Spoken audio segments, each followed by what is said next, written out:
At Christmas dinner, my father stood up, clinked his crystal glass, and announced to the entire extended family, "We are officially done babysitting. No more free rides." I was holding my sleeping 4-year-old daughter Mia against my chest, while my 6-year-old son Leo pulled at my skirt. I looked up, the holiday music suddenly sounding far away. "Excuse me?" I asked, my voice steady despite the shock. My father sneered, looking down at me from the head of the table. "You heard me. No more babysitting. No more fixing your broken sink. You are cut off. It is time you learned to survive without draining our resources." The room went dead silent. My mother and sister smirked. I did not cry. I did not argue.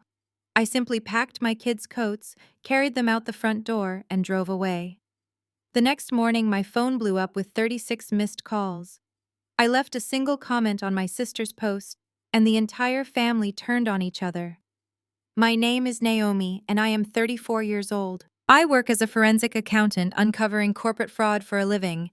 If you have ever been humiliated by the people who should love you the most, let me know where you are watching from in the comments below. Hit the like button and subscribe if you want to hear how I legally dismantled my toxic family. To understand how that explosive moment happened, I need to take you back exactly 1 hour before the dinner completely unraveled. It was Christmas Eve at the family estate in a wealthy suburb of Chicago. Growing up, this massive Tudor-style mansion was meant to project an image of untouchable old money. My father, Richard, was a 62-year-old real estate developer who built his entire personality around his supposed wealth. He demanded absolute loyalty and submission from everyone. I arrived at the estate exhausted. I had just finished a punishing 60-hour work week digging through fraudulent financial records for a major corporate client. As a single mother raising 2 young kids, my life was a constant juggling act of spreadsheets, school drop-offs, and endless exhaustion. I loved my children fiercely, but doing it alone left me drained. I drove a reliable older sedan, wore practical clothes, and prioritized my kids' college funds over designer handbags. My mother, Diane, who was 60, met me at the door. She did not hug me or wish me a Merry Christmas. Instead, her eyes scanned my simple wool coat and sensible boots. "Naomi, you wore that same outfit to Thanksgiving," she sighed, adjusting her diamond necklace. "You cannot expect to find a wealthy man to take care of you and those kids if you always look so modest." I bit my tongue and ushered Leo and Mia inside. For my entire life, Diane had been my father's biggest enabler, obsessed with social climbing and devoid of maternal warmth. While I settled the kids in the living room, the front door swung open to reveal the stars of the family. My younger sister Beatrice, who we all called Bea, made her grand entrance. Bea was 31 and the undisputed golden child. She marketed herself as a highly successful lifestyle blogger and luxury influencer, posting endless photos of designer clothes, expensive vacations, and 5-star meals. She was loud, entitled, and completely allergic to actual hard work. Right beside her was her husband, Jamal. He was a 33-year-old investment broker, a hard-working African-American man who had grown up in a blue-collar household. Jamal had built a decent career, but since marrying Bea, he had become obsessed with matching my father's old money aesthetic. He wore a custom-tailored suit and sported a flashy luxury watch, trying desperately to fit into the wealthy image my father projected. I always felt a twinge of pity for Jamal. He was blinded by the glamorous facade, unaware of the toxic rot beneath the surface. "Merry Christmas, peasants," Bea announced, tossing her fur coat aside. She strutted into the living room, barely glancing at my children. "Jamal just closed a huge account. We are absolutely exhausted from carrying the local economy." Jamal puffed out his chest, accepting a glass of bourbon from my father. "Just doing my best to keep up with the family legacy, Richard," Jamal said eagerly. My father clapped him on the back, laughing loudly. "That is what I like to hear. Men who know how to generate real wealth. Not everyone understands the value of hard work." He shot a pointed look directly at me. I focused on cutting a piece of ham for Leo, ignoring the blatant insult. Bee and Jamal were celebrated as the successful future of the family, while I was treated as the pathetic charity case who only came around for free meals. Whenever I had a late-night audit, I would drop the kids off at the estate for a few hours. I always made sure to fix their leaky faucets, troubleshoot their computers, and handle their tax filings for free in return. But in their eyes, I was just a leech. We all moved to the grand dining room. The table was set with crystal and fine china. The tension in the air was thick, heavy with the unspoken resentments that defined our family gatherings. I kept my head down, helping Mia with her food, counting the minutes until I could pack up and take my kids back to our safe apartment. Then my father tapped his silver knife against his crystal wine glass. The ringing sound cut through the chatter. He stood up at the head of the table, a calculated smile spreading across his face. "If I could have everyone's attention," Richard commanded, his voice echoing off the high ceilings. "I have a very important grand Christmas announcement to make regarding the future of this family and this estate." My father stood there perfectly poised, relishing the attention. He loved an audience, and tonight he had captive listeners hanging on his every word. He began by thanking everyone for coming, his voice dripping with faux humility. Then his tone shifted. It became sharp-pointed and directed entirely at me. He started talking about responsibility, about pulling one's weight, about what it means to be a contributing member of a family. The more he spoke, the clearer it became that this was not a speech about family unity. It was a public execution of my character. He looked right at me, his eyes cold. He said he and my mother were tired of the constant demands I placed on them. He called me a drain on their time and energy.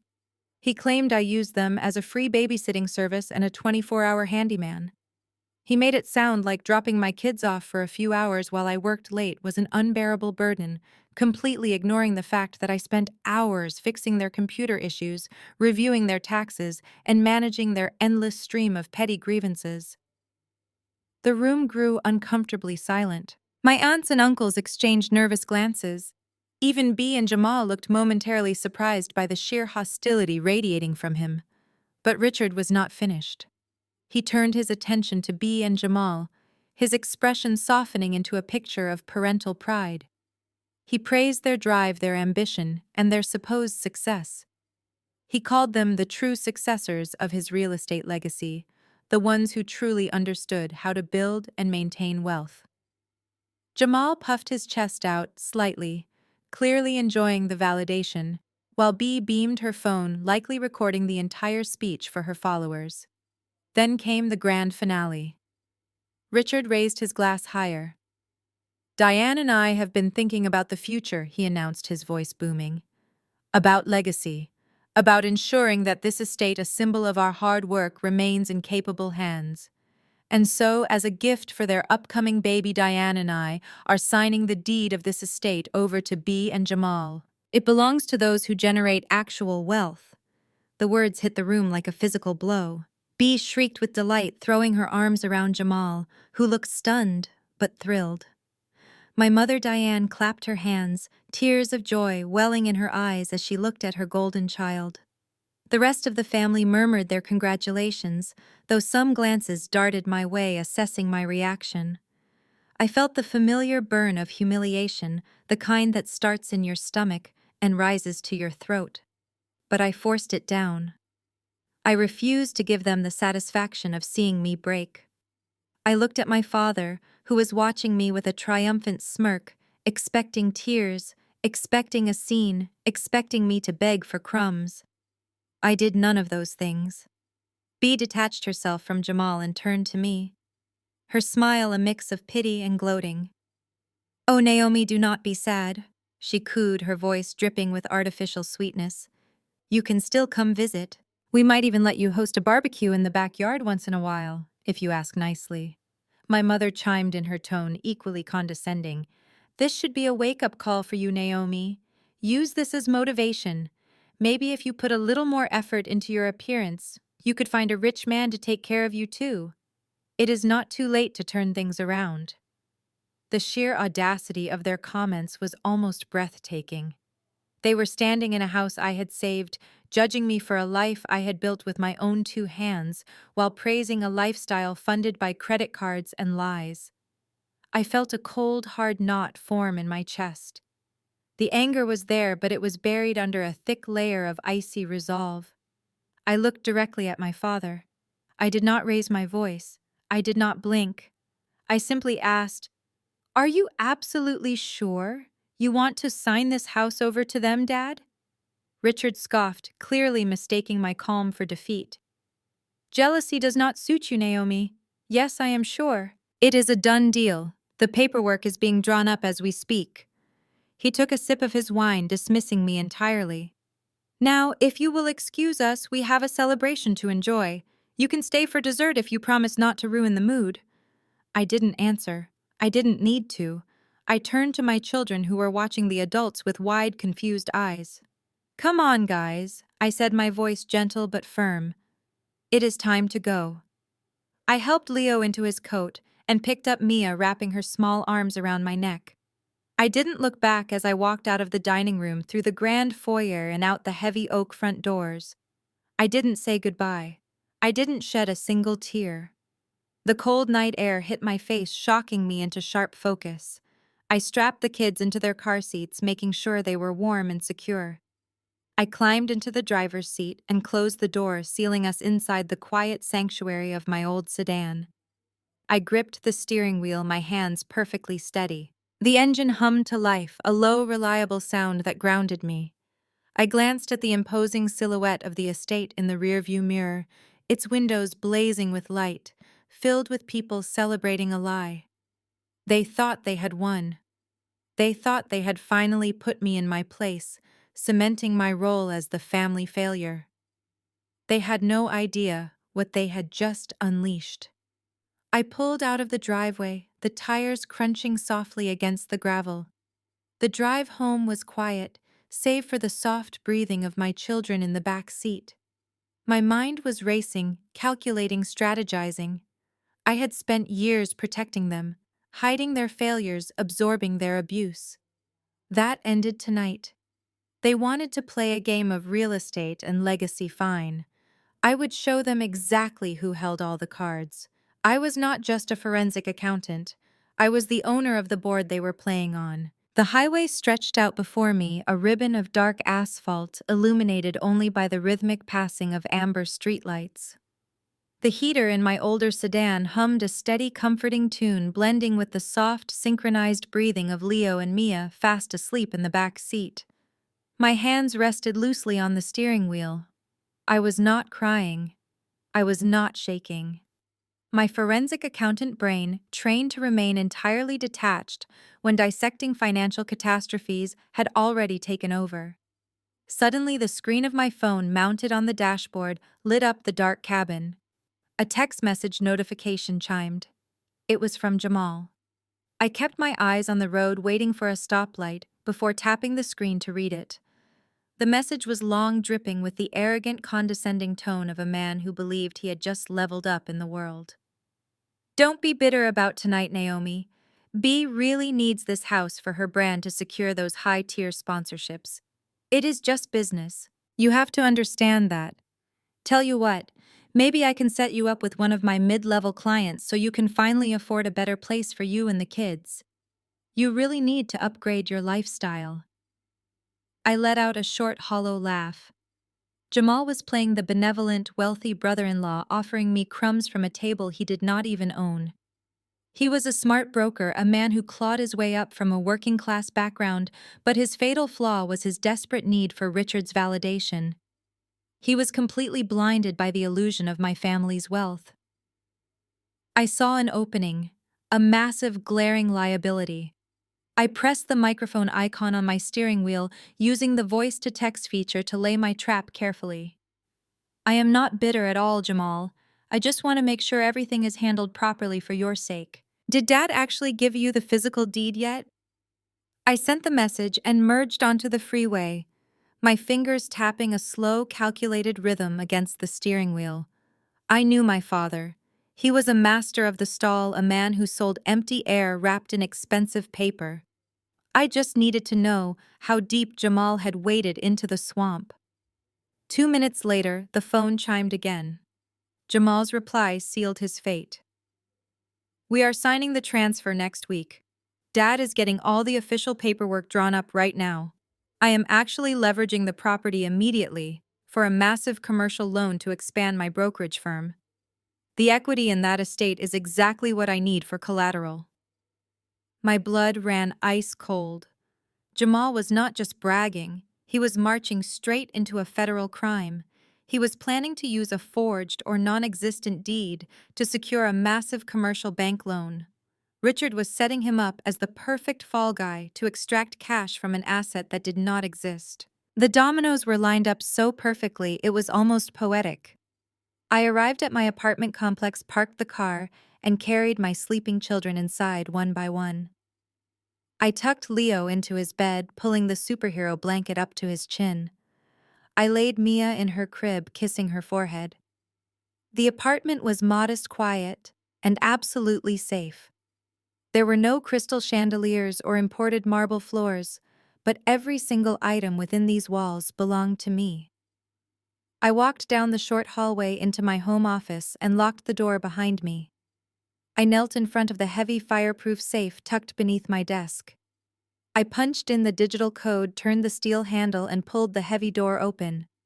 I reached past the emergency cache and the kids' birth certificates, pulling out a thick, legal-sized folder stamped with bold red ink. The label read, Oakwood Holdings, LLC. I spread the documents across my desk, the harsh light of my desk lamp illuminating the truth my family had buried. I traced my finger over the official county-stamped deed. The purchase date was exactly 5 years ago. Underneath the deed was a copy of a Chapter 7 bankruptcy filing, bearing my father's unmistakable, arrogant signature. 5 years ago, Richard's real estate empire had completely collapsed under a mountain of bad commercial bets and toxic debt. He had faced public foreclosure, total asset liquidation, and the ultimate destruction of his precious social standing. To save my parents from the humiliation of homelessness, I stepped in. Using my financial expertise, I purchased the estate through a newly formed LLC to keep my name off the public radar. I drafted a strict $0 lease agreement. I allowed them to live in the mansion rent-free. I let Richard continue hosting his lavish holiday parties, smoking his expensive cigars, and pretending he was still a titan of industry just to save his fragile ego.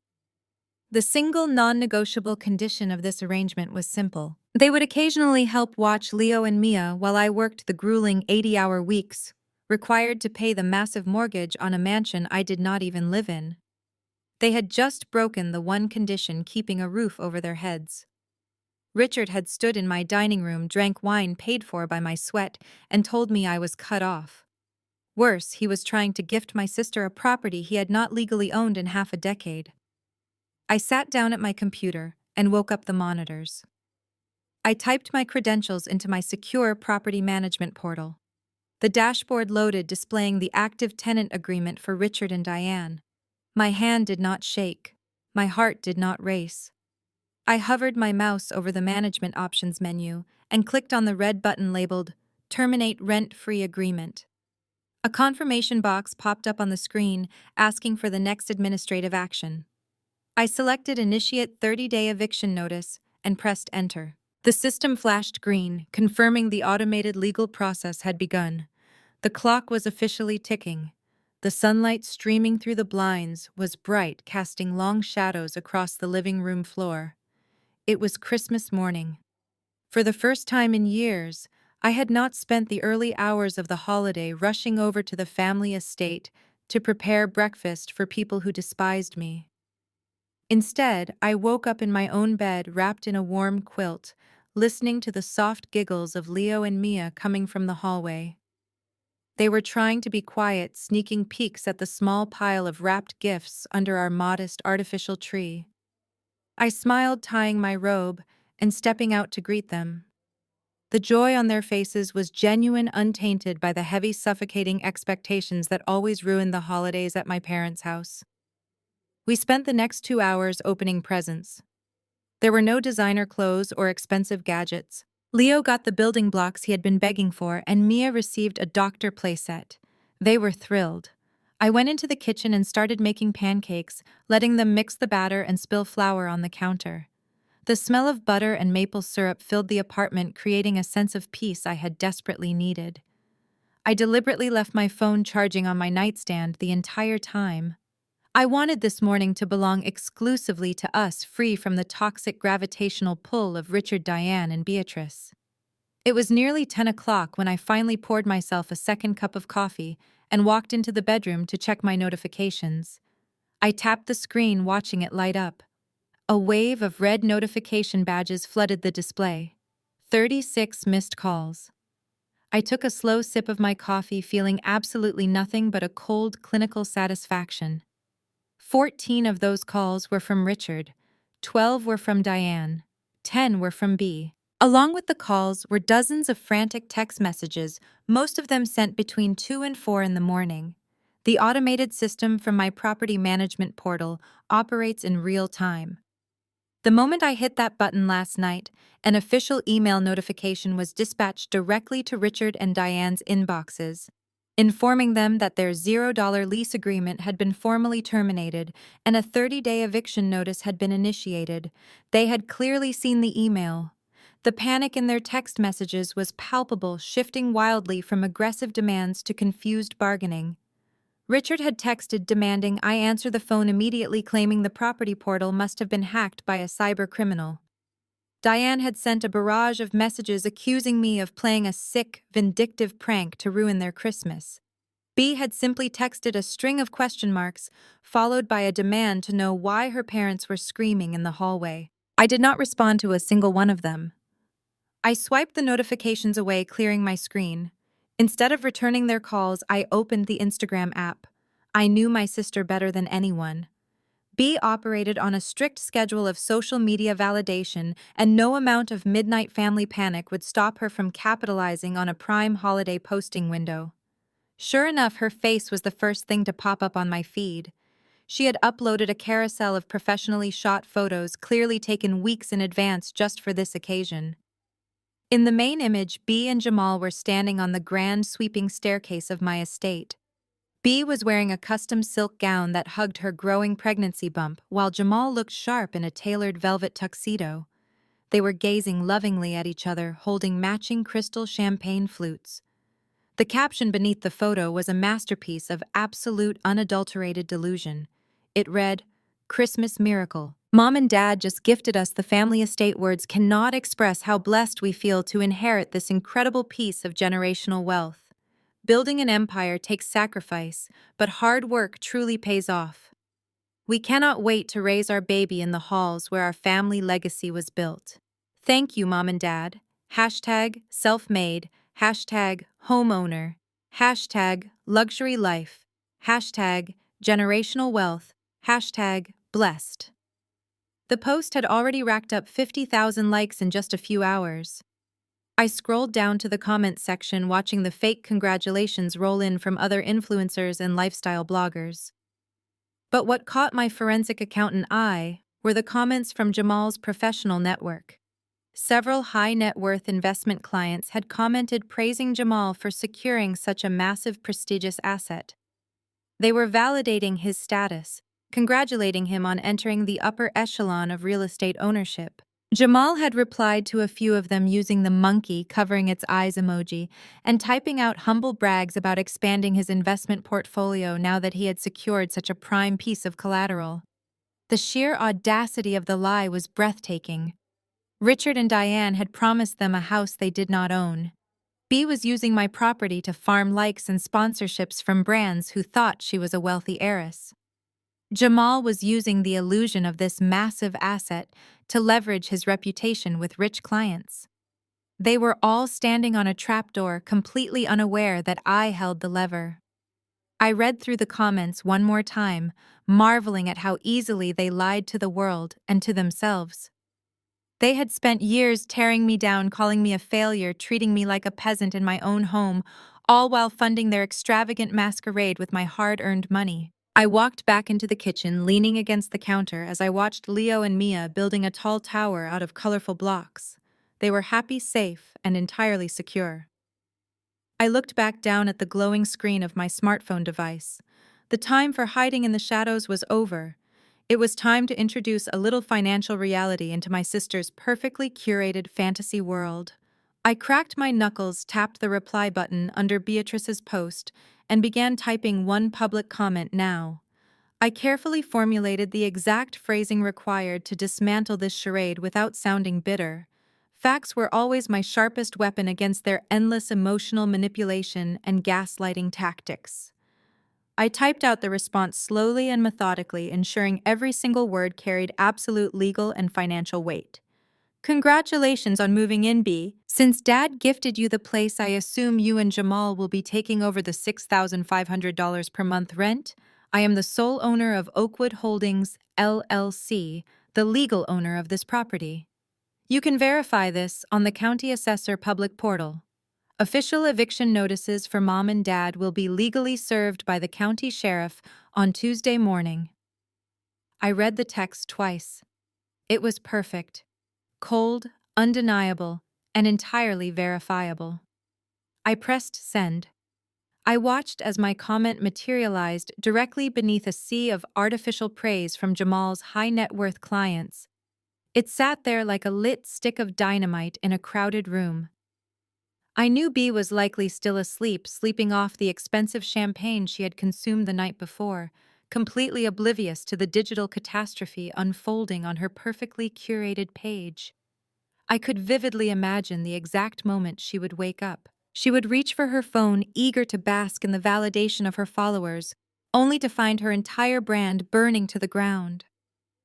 Jamal would experience the same horrifying realization when his phone vibrated with my name, attached to a bombshell about his supposed commercial loan collateral. I leaned back against the kitchen counter, taking a deep breath. I wanted to make sure there were zero loopholes in my statement. The County Assessor Portal is a free public database available to anyone. It allows people to look up property tax records and registered agents. When I formed Oakwood Holdings LLC 5 years ago, I registered it in a way that led directly back to my professional credentials as a forensic accountant. I did this deliberately to protect the asset, making it absolutely impossible for Richard to ever claim the property was the result of a misunderstanding or a verbal family agreement. The paper trail was flawless. Furthermore, I wanted to detail the exact nature of the $6,500 monthly rent. This was not an arbitrary number I invented to sound vindictive. It was the precise fair market value for a sprawling Tudor-style mansion in that specific upscale Chicago suburb. I had waived this amount for 60 consecutive months in exchange for their basic parental decency, a contract they breached the night before. By stating the rent publicly, I was stripping away their facade of immense wealth and replacing it with the cold, hard reality of their financial dependency. I did not delete the comment. I did not edit it. I let it stand as a monument to their breathtaking hubris. I closed the Instagram application completely. I navigated into my phone settings and switched on the Do Not Disturb feature, blocking all incoming alerts. I placed the device face down on the kitchen counter, severing my connection to their inevitable panic. "All right, Leo Mia," I called out cheerfully, grabbing a cloth and wiping down the flour-covered counters. "Who wants to get dressed and go to the park?" They cheered loudly instantly, abandoning their new wooden blocks and running excitedly toward the hallway to grab their heavy coats. We spent the next 4 uninterrupted hours at the quiet neighborhood playground down the street. I pushed Mia high on the swings, played a breathless game of tag with Leo across the frosty grass, and deeply breathed the crisp winter air.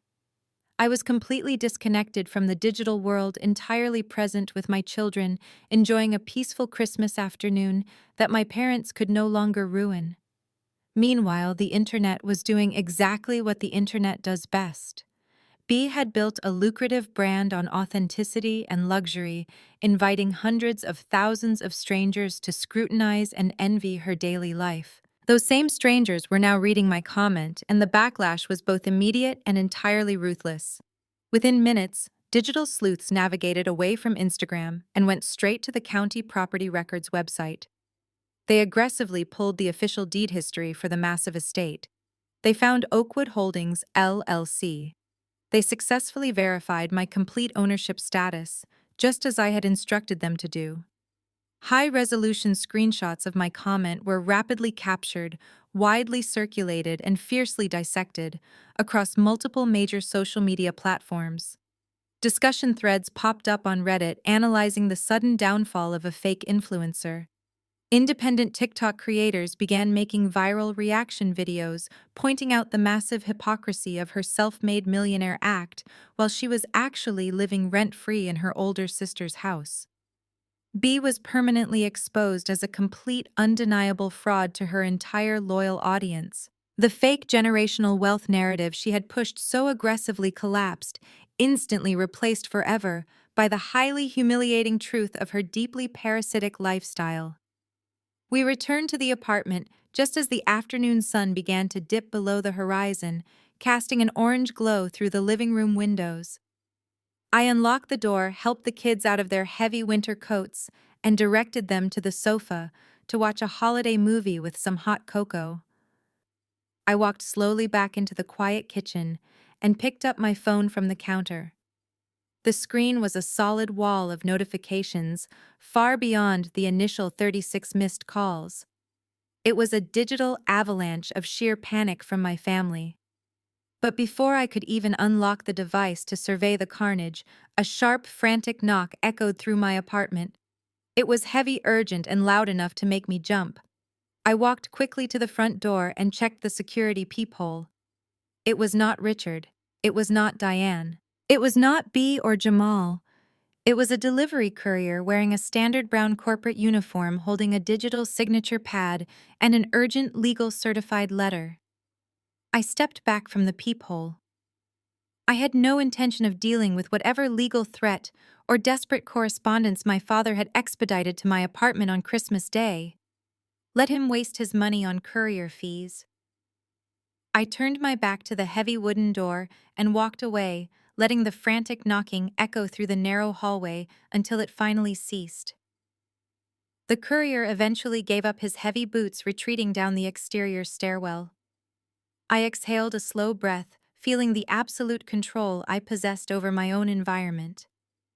But the silence did not last.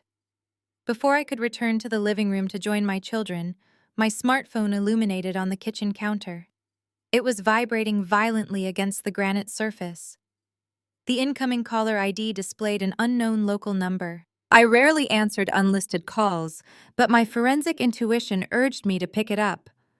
I swiped the green icon and brought the device to my ear. I did not offer a greeting. I just waited.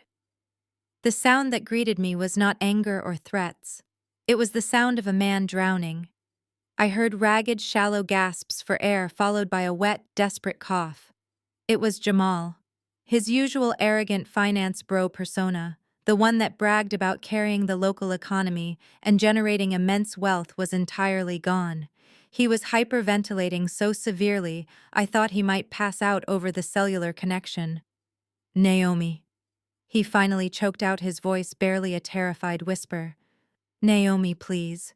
You have to tell me that comment was a sick joke.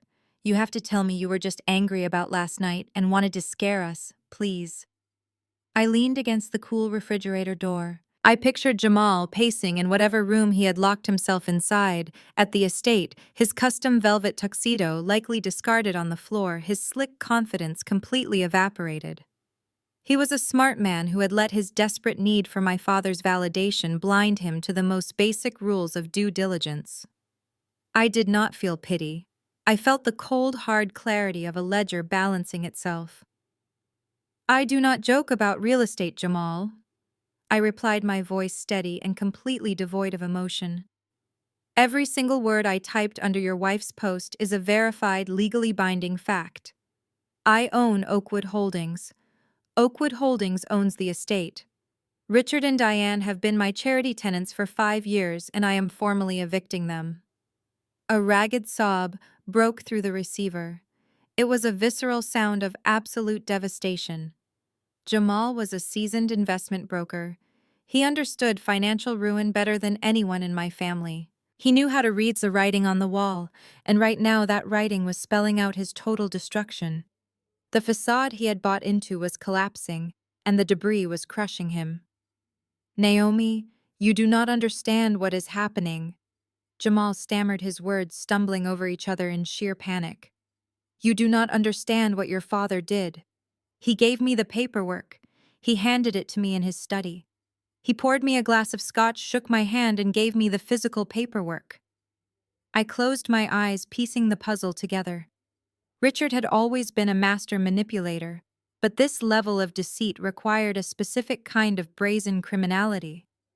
"What exactly did he give you, Jamal?" I asked, my tone shifting into an interrogation. "Tell me exactly what you are holding in your hands right now." "A deed!" Jamal cried out, the desperation tearing his voice apart. "He gave me a deed. It has my name on it. It has B's name on it. It has the official county seal stamped right on the front page. He told me it was a clean transfer. He told me the house was free and clear of any encumbrances. He said it was his ultimate gift to us for the new baby and to help me grow my firm." I pressed my fingers against my temple. Richard had not just lied, he had manufactured a high-quality forgery. He had fabricated a legal document complete with counterfeit municipal seals to convince his son-in-law that he was inheriting a multi-million-dollar asset. "And what did you do with this forged document, Jamal?" I asked, though my forensic accountant brain already knew the horrifying answer. I knew the aggressive tactics of investment brokers looking to expand their portfolios quickly. Jamal let out a sound that was half laugh, half wail. "I leveraged it." He confessed the truth, finally spilling out into the open. "I took it straight to my commercial lenders last week. I used it to personally guarantee and secure a $500,000 bridge loan for my investment firm. We closed the funding on Friday afternoon. The money is already sitting in my corporate account." The sheer magnitude of his error hung heavily in the digital space between us. Jamal had bypassed standard title searches, likely using his industry connections and the immense perceived prestige of my father's name to push the underwriting process through at lightning speed. He had staked his entire professional reputation, his firm, and his personal freedom on a piece of paper printed in my father's home office. He had blindly trusted a man who had been secretly bankrupt for 5 years. Jamal's ragged breathing slowed, replaced by a chilling, hollow realization. The adrenaline of his panic was fading, leaving only the icy dread of his impending reality. He was no longer just a victim of a cruel family lie. He was an active participant in a massive financial crime. The heavy silence on the phone was absolute, broken only by his quiet breathing. "Naomi," Jamal finally whispered, his deep voice trembling with the crushing weight of his fatal error. "If the commercial bank finds out that the deed is completely fake, I am definitely going to federal prison." I listened to the terror vibrating through Jamal's voice and felt profound detachment. He tied his livelihood to a man whose only real asset was an illusion. I told Jamal to retain a criminal defense attorney immediately, to not speak to my father, and to document every single interaction they had shared regarding that fraudulent deed. Then I ended the call. There is absolutely no room for sympathy in a forensic audit. My focus returned to the digital battlefield. I refreshed my social media feed, noticing B's glamorous announcement photo had vanished. She deleted the original post in sheer panic after Jamal informed her of the impending legal apocalypse. However, the internet never forgets. Deleting the post was like trying to put smoke back into a burning building. Thousands of screenshots were already circulating across various platforms, permanently immortalizing her arrogant declaration. But B was nothing if not a professional manipulator. Realizing she could not erase the public record of my ownership, she decided to control the narrative by entirely rewriting reality. A notification popped up on my screen indicating that Beatrice was broadcasting live to her followers. I tapped the alert and watched my younger sister execute the performance of a lifetime. She was sitting on the floor of her extravagant closet, wearing an oversized sweater to emphasize her pregnancy, her face scrubbed clean of makeup. She was sobbing hysterically, gasping for air, clutching a crumpled tissue. It was a masterclass in weaponized victimhood. She stared directly into the camera lens and began spinning a vicious, elaborate lie to save her crumbling brand. She told her massive audience that her family was currently living through a private nightmare. She claimed that I, her older sister, had been suffering from severe mental health issues and dangerous delusions for years. According to B, my jealousy over her success and her happy marriage had finally pushed me over the edge into a complete psychological breakdown. But the lies did not stop at character assassination. She needed to explain away the county property records. With a straight face while wiping away imaginary tears, B told her followers that because I worked as a forensic accountant, I possessed high-level computer skills. She explicitly accused me of illegally hacking into the county assessor database to fraudulently change the name on the property deed from my parents' names to my own shell company. She cried that my parents were terrified of my erratic behavior. She painted me as a dangerous, unstable cybercriminal who was trying to steal the family home out from under a pregnant woman just to ruin their Christmas. Her loyal followers were eating it up, flooding the live chat with messages of support, prayers, and outrage directed squarely at me. She was desperately trying to save her sponsorships by turning me into a cartoon villain. It was a spectacular display of defamation, and I calmly used the screen recording feature on my phone to capture every single slanderous accusation she broadcasted. This footage would be a beautiful addition to the upcoming civil suit. The tranquility of my apartment was suddenly shattered by a violent booming sound. Someone was pounding on my front door with enough force to rattle the hinges. I quickly muted the video on my phone and walked quietly down the hallway, ensuring Leo and Mia were still safely occupied in the living room with their movie. The pounding escalated into heavy, aggressive kicking. "Open this door right now, Naomi!" The voice roaring through the hallway commanded. It belonged to Richard. He had driven straight from his crumbling estate to my apartment complex. His tone was not just angry, it was completely unhinged. The polite, refined mask of the wealthy patriarch had been ripped away, leaving only a desperate, cornered animal in its place. "I know you are in there," Richard screamed, his fists hammering against the solid wood. "You think you can pull a stunt like this and get away with it? We have lived in that house for 5 years. We have adverse possession. We have squatters' rights. You cannot just throw us out on the street." He was hurling legal terms he clearly did not understand, grasping at any concept that might save him from the eviction notice he had just received. When the pounding did not force me to open the door, his tactics shifted from legal threats to vicious intimidation. "I will destroy you for this!" Richard bellowed, his voice echoing loudly enough for my neighbors to hear. "I will sue you for elder abuse. I will tell the judge you are trying to extort your own aging parents. I will take those kids away from you, Naomi. You will never work in this city again once I am finished with you. Open the door." His threats of taking my children caused a cold fury to ignite in my chest, but my discipline held firm.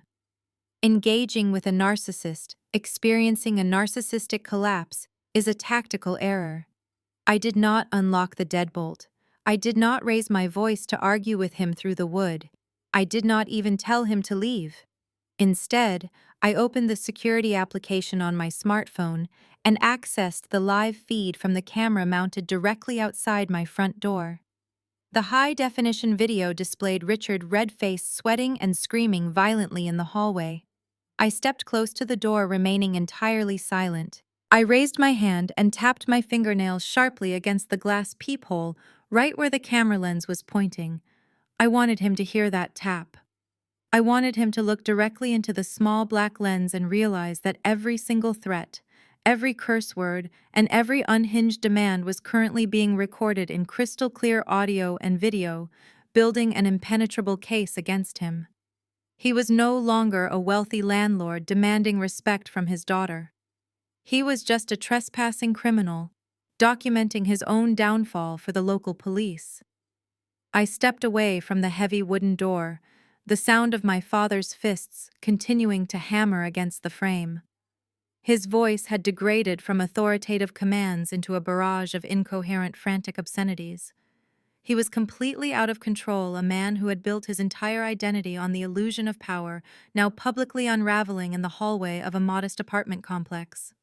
I did not engage. I simply picked up my smartphone, dialed 911, and brought the receiver to my ear.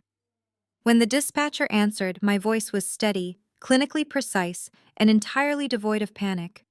I reported that a violent, unhinged individual was currently attempting to break down my front door, shouting aggressive threats and terrifying my two young children who were inside the residence. I provided my exact address and apartment number. I stated he was a relative but emphasized he was trespassing hostile and I feared for my safety. Outside my door, the commotion was beginning to attract an audience. Through the security camera feed on my phone, I watched as several of my neighbors cautiously opened their doors, peering out into the corridor to witness the spectacle. Richard noticed them, but his narcissistic rage only escalated. He began shouting at my neighbors, ordering them to mind their own business, claiming he was a wealthy property owner dealing with a psychotic, ungrateful daughter. He was digging his own grave, providing a dozen independent witnesses to his disturbing the peace. Within 7 minutes, the wail of approaching sirens echoed down the street. The heavy footsteps of two uniformed police officers thundered up the exterior stairwell. They arrived on my floor, flanking Richard. Realizing the police were there, my father instantly attempted to pivot back into his polished persona. He straightened his posture, plastered on a fake smile, and tried to explain this was a simple family misunderstanding. He told the officers that I was having a mental breakdown and he was just a concerned father trying to check on his grandchildren. That was my cue. I unlocked the deadbolt and pulled the door open. I stood there perfectly composed, a stark contrast to my father's sweating, red-faced frenzy. I did not look at him. I addressed the officers directly. I handed them my license to verify my identity, followed by a printed copy of the Oakwood Holdings LLC deed. This established I was the sole legal owner of the estate he was claiming, proving his narrative was entirely fabricated. Finally, I held up my smartphone and played the high-definition Ring camera footage. The officers watched the screen display Richard kicking my door, threatening to take my children, and screaming obscenities. The digital evidence completely dismantled his lies. The officers turned back to Richard. Their expressions had shifted from cautious inquiry to absolute intolerance. They informed him that he was officially trespassing, disturbing the peace, and acting in a threatening manner. They ordered him to leave the premises immediately. Richard, completely incapable of accepting defeat, made the worst possible tactical error. He raised his voice at the officers. He demanded to know their badge numbers. He bragged about the influential politicians he knew and threatened to have them fired for disrespecting a man of his stature. The officers did not hesitate. One of them grabbed Richard by the arm, spun him around, and slammed him face first against the corridor wall. The sharp metallic click of handcuffs snapping around my father's wrists echoed loudly in the hallway. The humiliation was absolute and total. Richard, the man who demanded tailored suits and fine dining, the man who looked down on anyone who actually worked for a living, was now being perp-walked down the stairs of my apartment building like a common criminal. The neighbors he had just insulted stood in their doorways watching him get dragged away in disgrace. I followed the officers down the stairwell and out into the frigid winter air, my coat wrapped tightly around my shoulders. I watched as they marched him toward the flashing red and blue lights of the police cruiser parked along the curb. Before the officer could press his hand down on my father's head to force him into the back of the squad car, I stepped forward. I politely asked the officer if I could hand the suspect a legally mandated document. The officer, having just reviewed my flawless evidence upstairs, nodded and gave me a few seconds. I walked right up to my father. His eyes were wild, darting around in sheer panic, completely stripped of his lifelong arrogance. I reached into my coat pocket and retrieved a crisp, folded piece of paper. It was the official notarized 30-day eviction notice. I reached out and smoothly slid the document directly into the breast pocket of his expensive custom-tailored suit jacket. I leaned in close, ensuring my voice was low enough that only he could hear my final parting message. I told him Merry Christmas, and that he had exactly 30 days to pack up his illusions and get out of my house. I stepped back, signaling to the officer that I was finished. The police shoved him into the back seat, slammed the heavy door shut, and drove away, the siren blaring into the quiet holiday afternoon. I stood on the cold concrete sidewalk watching the flashing red and blue taillights slowly disappear around the dark corner of the avenue. The immediate physical threat to my family was permanently neutralized, and the legal eviction paperwork was officially served exactly as I had meticulously planned. I pulled my coat tighter against the biting winter wind, and walked calmly back into the safety of my building. However, the very moment I finally stepped inside the warm sanctuary of my quiet apartment, my phone vibrated aggressively in my front pocket. I pulled it out expecting a follow-up from Jamal. Instead, it was a sudden alert from Facebook. Diane had just posted a devastating 2,000-word essay. I stared at the notification on my screen. The author of the post was my own mother. She had tagged dozens of extended family members, local community leaders, and even some of my professional contacts she had gathered over the years. I tapped the alert, and the massive block of text loaded onto my high-resolution display. It was a calculated, venomous masterpiece of public manipulation. Diane had clearly spent the last hour drafting a fictitious tragedy, positioning herself as a heartbroken, terrified grandmother, desperately trying to save her grandchildren from a monster. The post began with a theatrical plea for prayers. Diane claimed that our family was enduring an unimaginable crisis because her eldest daughter had suffered a complete psychological collapse. She painted a picture of me as a deeply disturbed, unstable woman who was entirely unfit to raise children. But she did not stop at calling me crazy. She escalated the lies into a direct attack on my role as a mother to Leo and Mia.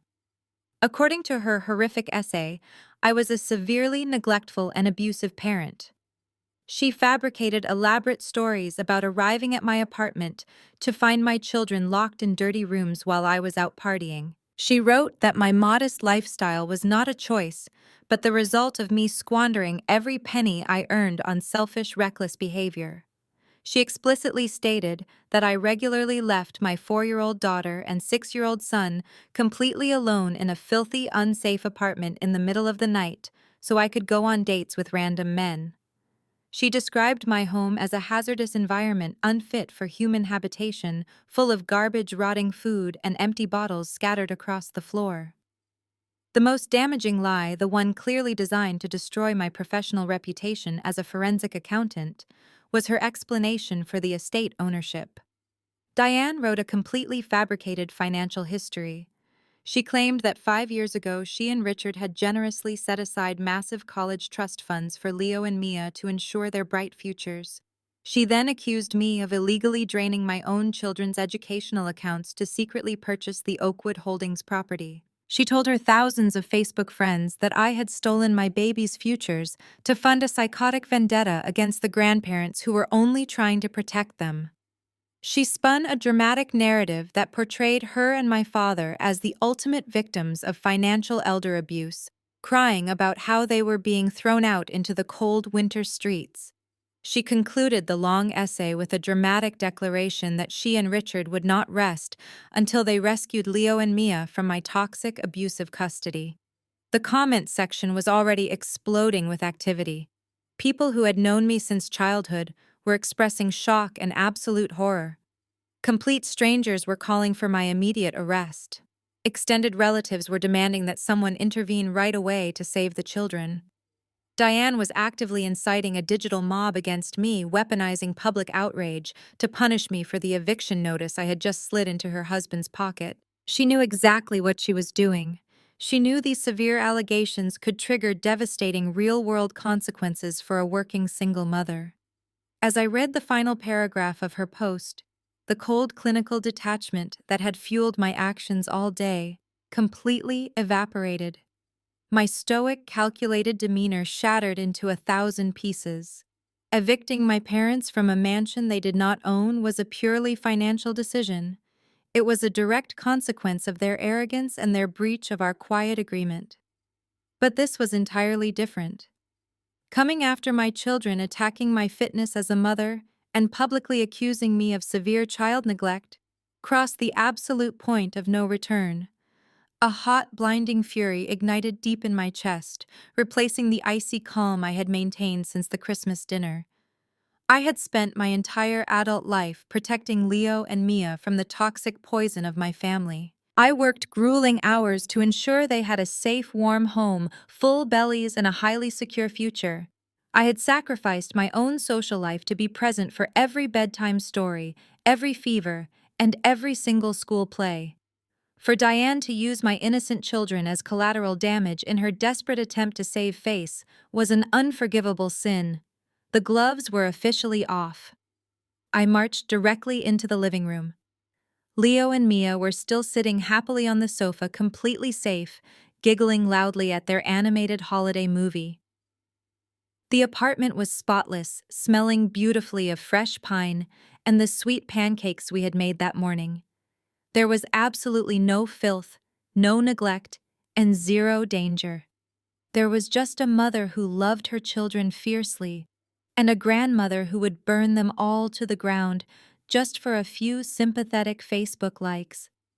I gripped my phone tightly, my mind rapidly shifting from defense to absolute offense. If Diane wanted a war involving legal authorities, I was more than equipped to deliver one. I began mentally cataloging every single piece of financial documentation I possessed that proved my high income, the kids' fully funded college accounts, and my flawless medical records. I would absolutely bury her in an irrefutable paper trail. Before I could take another step toward my home office to begin compiling the massive stack of evidence, a sharp, authoritative knock echoed loudly through the apartment. It was not the frantic pounding of my father from an hour ago. It was a measured, highly professional sound. I walked straight to the door and looked through the security peephole. Standing in my brightly lit hallway were two serious individuals wearing formal business attire, their official identification badges clipped clearly to their winter coats. They were agents from Child Protective Services. Diane had not just posted her vicious lies on the internet. She had made a false, anonymous emergency report. I opened the door fully, my posture straight, and my expression carefully composed. The two agents stood in the hallway, their faces a study in cautious neutrality. The lead agent, a woman with a no-nonsense clipboard and sharp eyes, introduced herself and stated their purpose. They had received an anonymous urgent report alleging severe neglect, hazardous living conditions, and potential child endangerment. The report claimed my children were currently locked in a filthy apartment surrounded by rotting food and garbage while I was out socializing. I did not act outraged. I did not act defensive. I stepped aside and invited them in. "Please," I said, my voice steady, "come see for yourselves." They stepped over the threshold, clearly bracing themselves for a scene of domestic squalor. Instead, they walked into a brightly lit, impeccably clean apartment. The faint scent of pine and maple syrup still lingered in the air. In the living room, Leo and Mia were sitting on a soft rug, happily engrossed in a colorful animated movie. They were wearing clean, matching holiday pajamas. On the low coffee table in front of them was a platter of freshly sliced strawberries, grapes, and cheddar cheese. Mia giggled at something on the screen, popping a grape into her mouth. Leo looked up, offered a shy smile to the strangers, and went back to his movie. The contrast between the malicious report and the reality of my home was so jarring that I saw the lead agent physically relax. The tension in her shoulders dropped, and the secondary agent, a younger man, offered me an apologetic half-smile.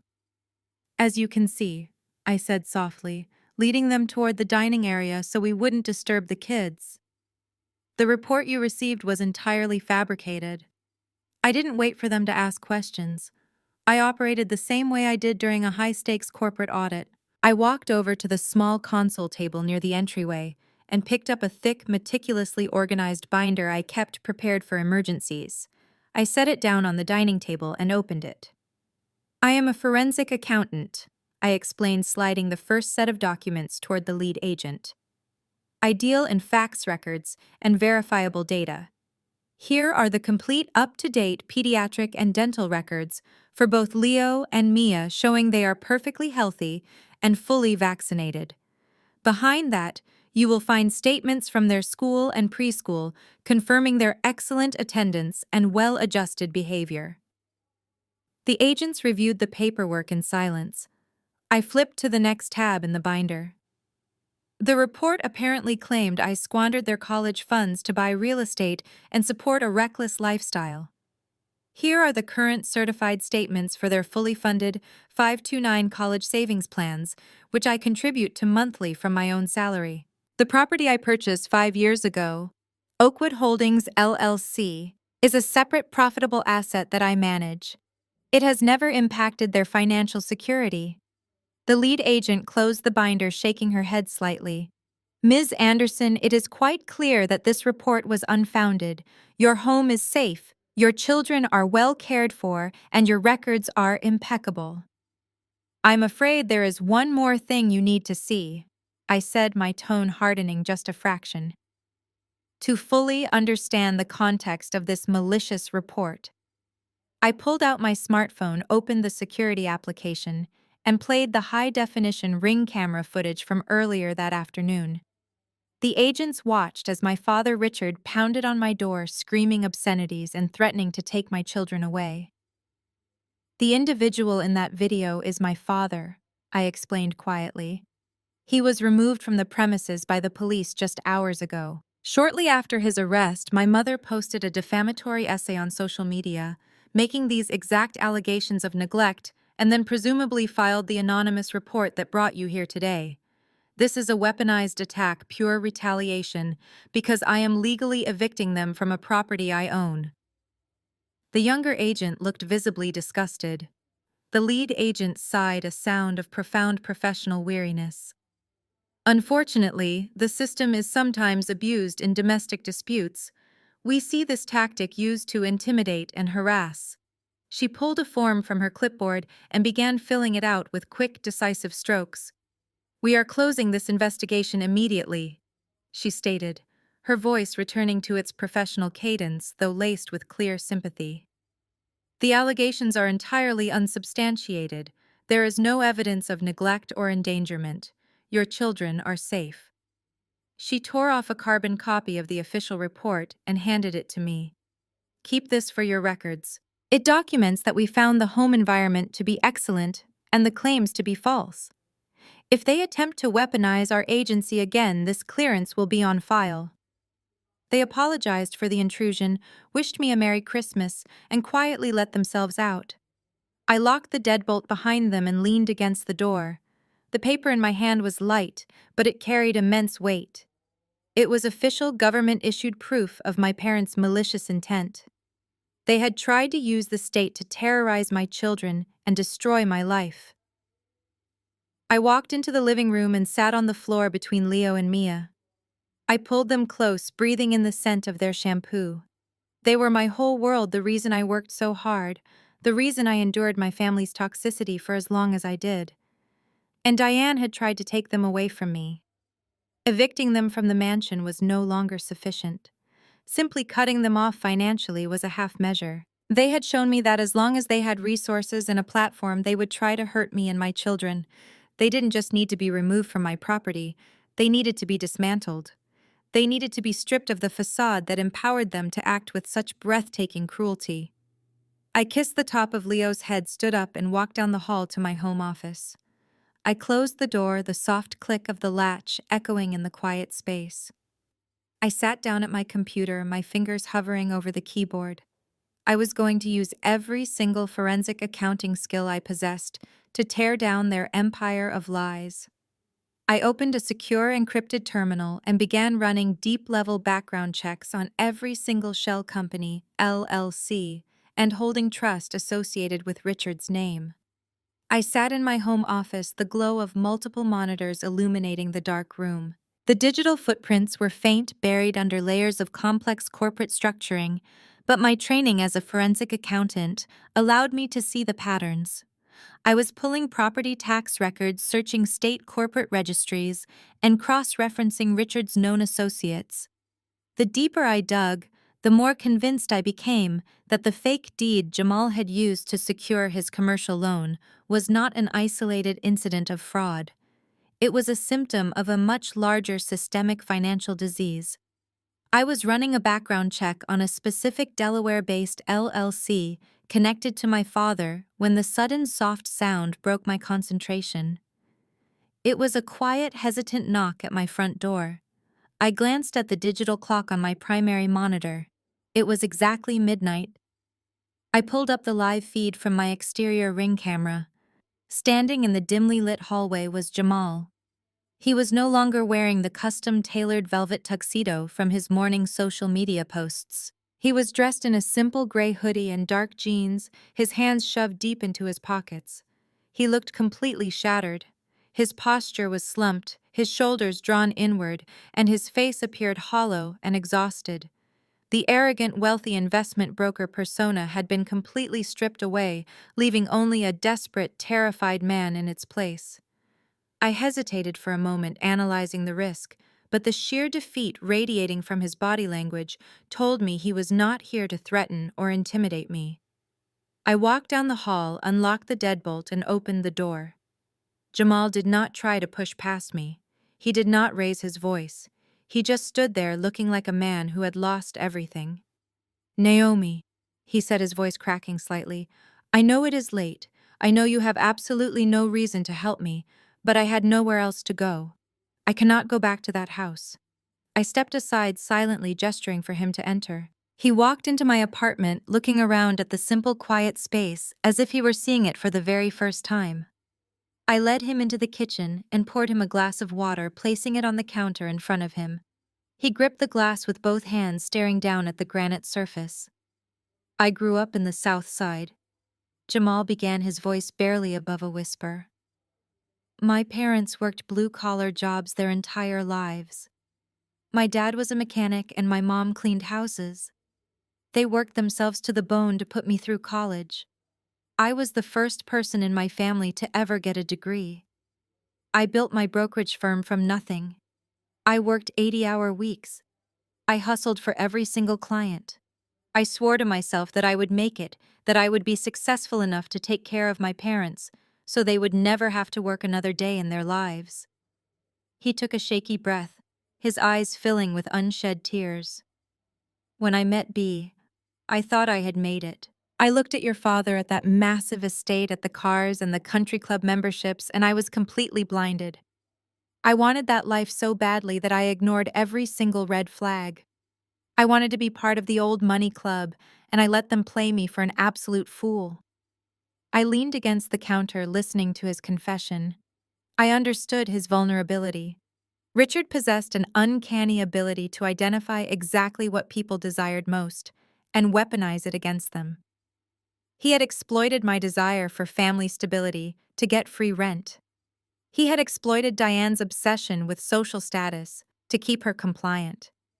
And he had exploited Jamal's deeply rooted financial insecurities to use him as a pawn. He told me it was a test of trust. Jamal continued, his voice shaking with anger and profound regret. "Last month, Richard pulled me into his study. He poured me a glass of expensive scotch. He told me that he and Diane wanted to formally pass the torch to the next generation. He said he saw my potential, that I was the only one in the family with the financial acumen to truly manage their legacy. But he said that before he handed over the keys to the kingdom, he needed to know I was fully committed to the family enterprise." Jamal wiped his face with the sleeve of his hoodie. "He told me he needed a short-term bridge loan to finalize a massive commercial acquisition. He said his own capital was temporarily tied up in offshore trusts. He handed me that forged deed. He told me that if I used my firm to secure the $500,000 loan using the estate as collateral, he would immediately sign the property over to B and me as a reward for my loyalty. He promised the loan would be paid off in 60 days and we would own the mansion free and clear." Jamal looked up at me, the devastation complete. "He needed cash, Naomi. He is completely broke and he used me to steal $500,000 from a commercial bank. When the bank audits that collateral, when they realize the deed is fake, they are going to come after my firm. They are going to freeze my assets. The SEC will revoke my license. I am going to lose the business I built, and I am going to be indicted for federal bank fraud. I am the fall guy." He set me up to take the entire hit.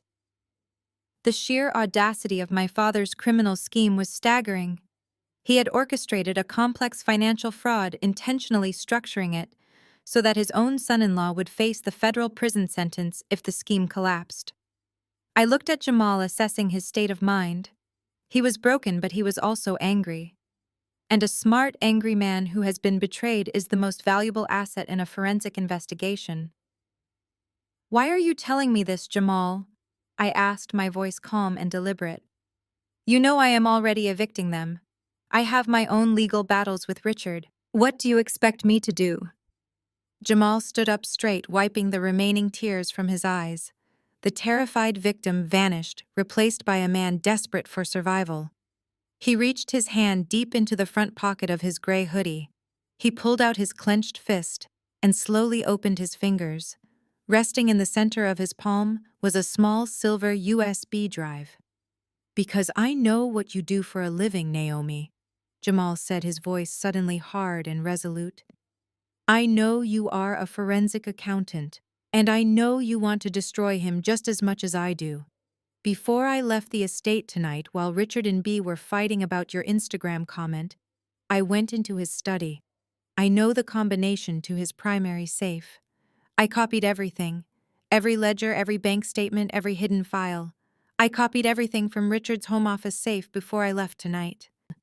I took the silver USB drive from Jamal's trembling hand, its cool metal surface betraying nothing of the financial apocalypse it contained. The drive felt heavy, dense with the secrets my father had spent half a decade burying. I pointed Jamal to the guest bedroom, told him to get some sleep, and locked the door behind him. The apartment was quiet again, the only sound the low hum of my custom-built workstation. I sat down in my ergonomic chair, cracked my knuckles, and plugged the drive into an encrypted port. This was my domain. This was where the lies stopped and the numbers spoke the absolute unforgiving truth. The drive opened, revealing a chaotic maze of nested folders, password-protected spreadsheets, and thousands of scanned PDF documents. Richard was old school. He kept meticulous records of his own crimes, arrogant enough to believe no one would ever be smart enough to find them or powerful enough to decode them.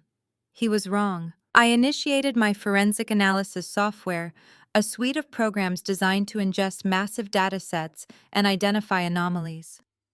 While the software processed the raw data, I opened the master ledger, a massive Excel file titled Legacy Holdings. I began to trace the flow of capital moving backward from the present day. The first thing that jumped out at me was the sheer volume of cash moving through Richard's accounts.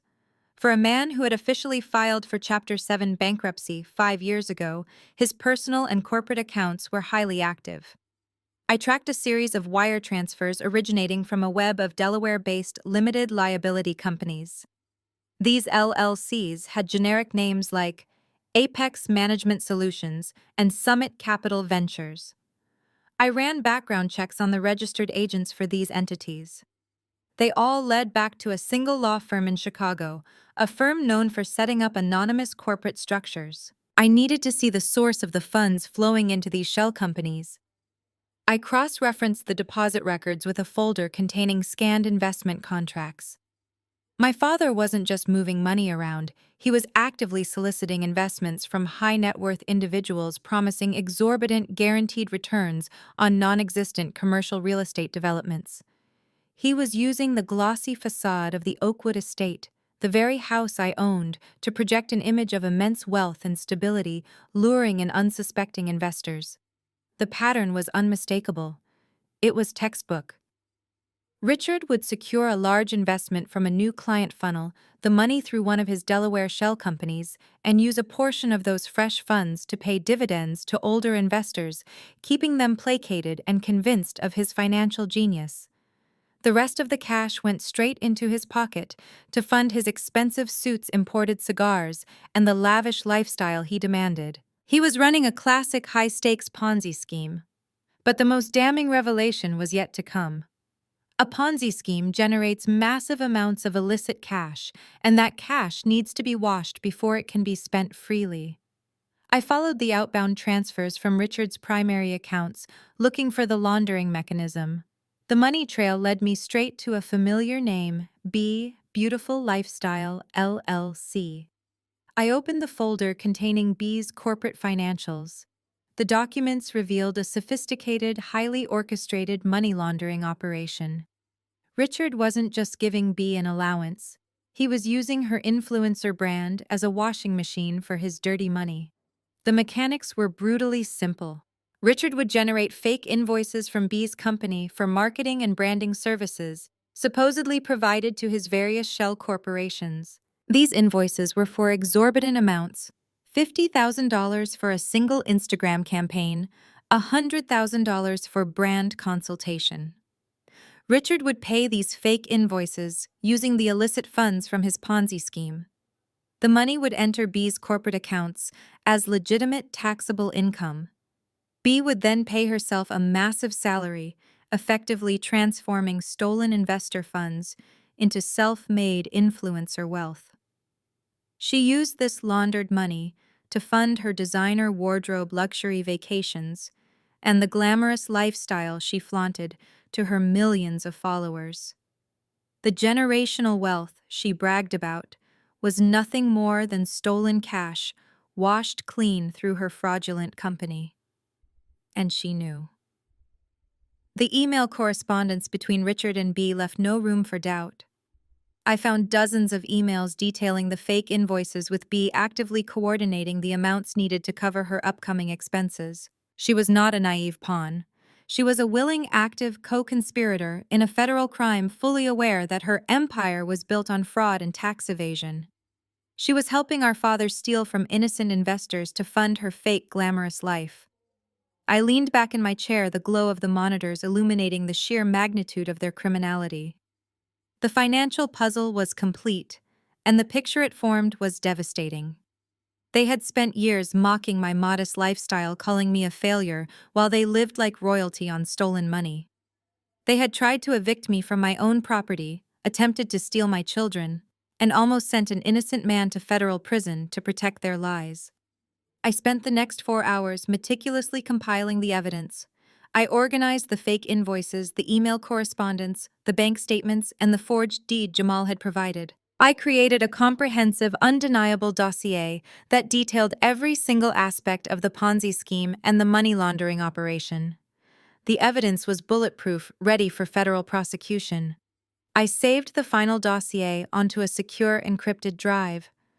I had enough evidence to send both my father and my golden child sister to federal prison for a very long time. I glanced at the clock.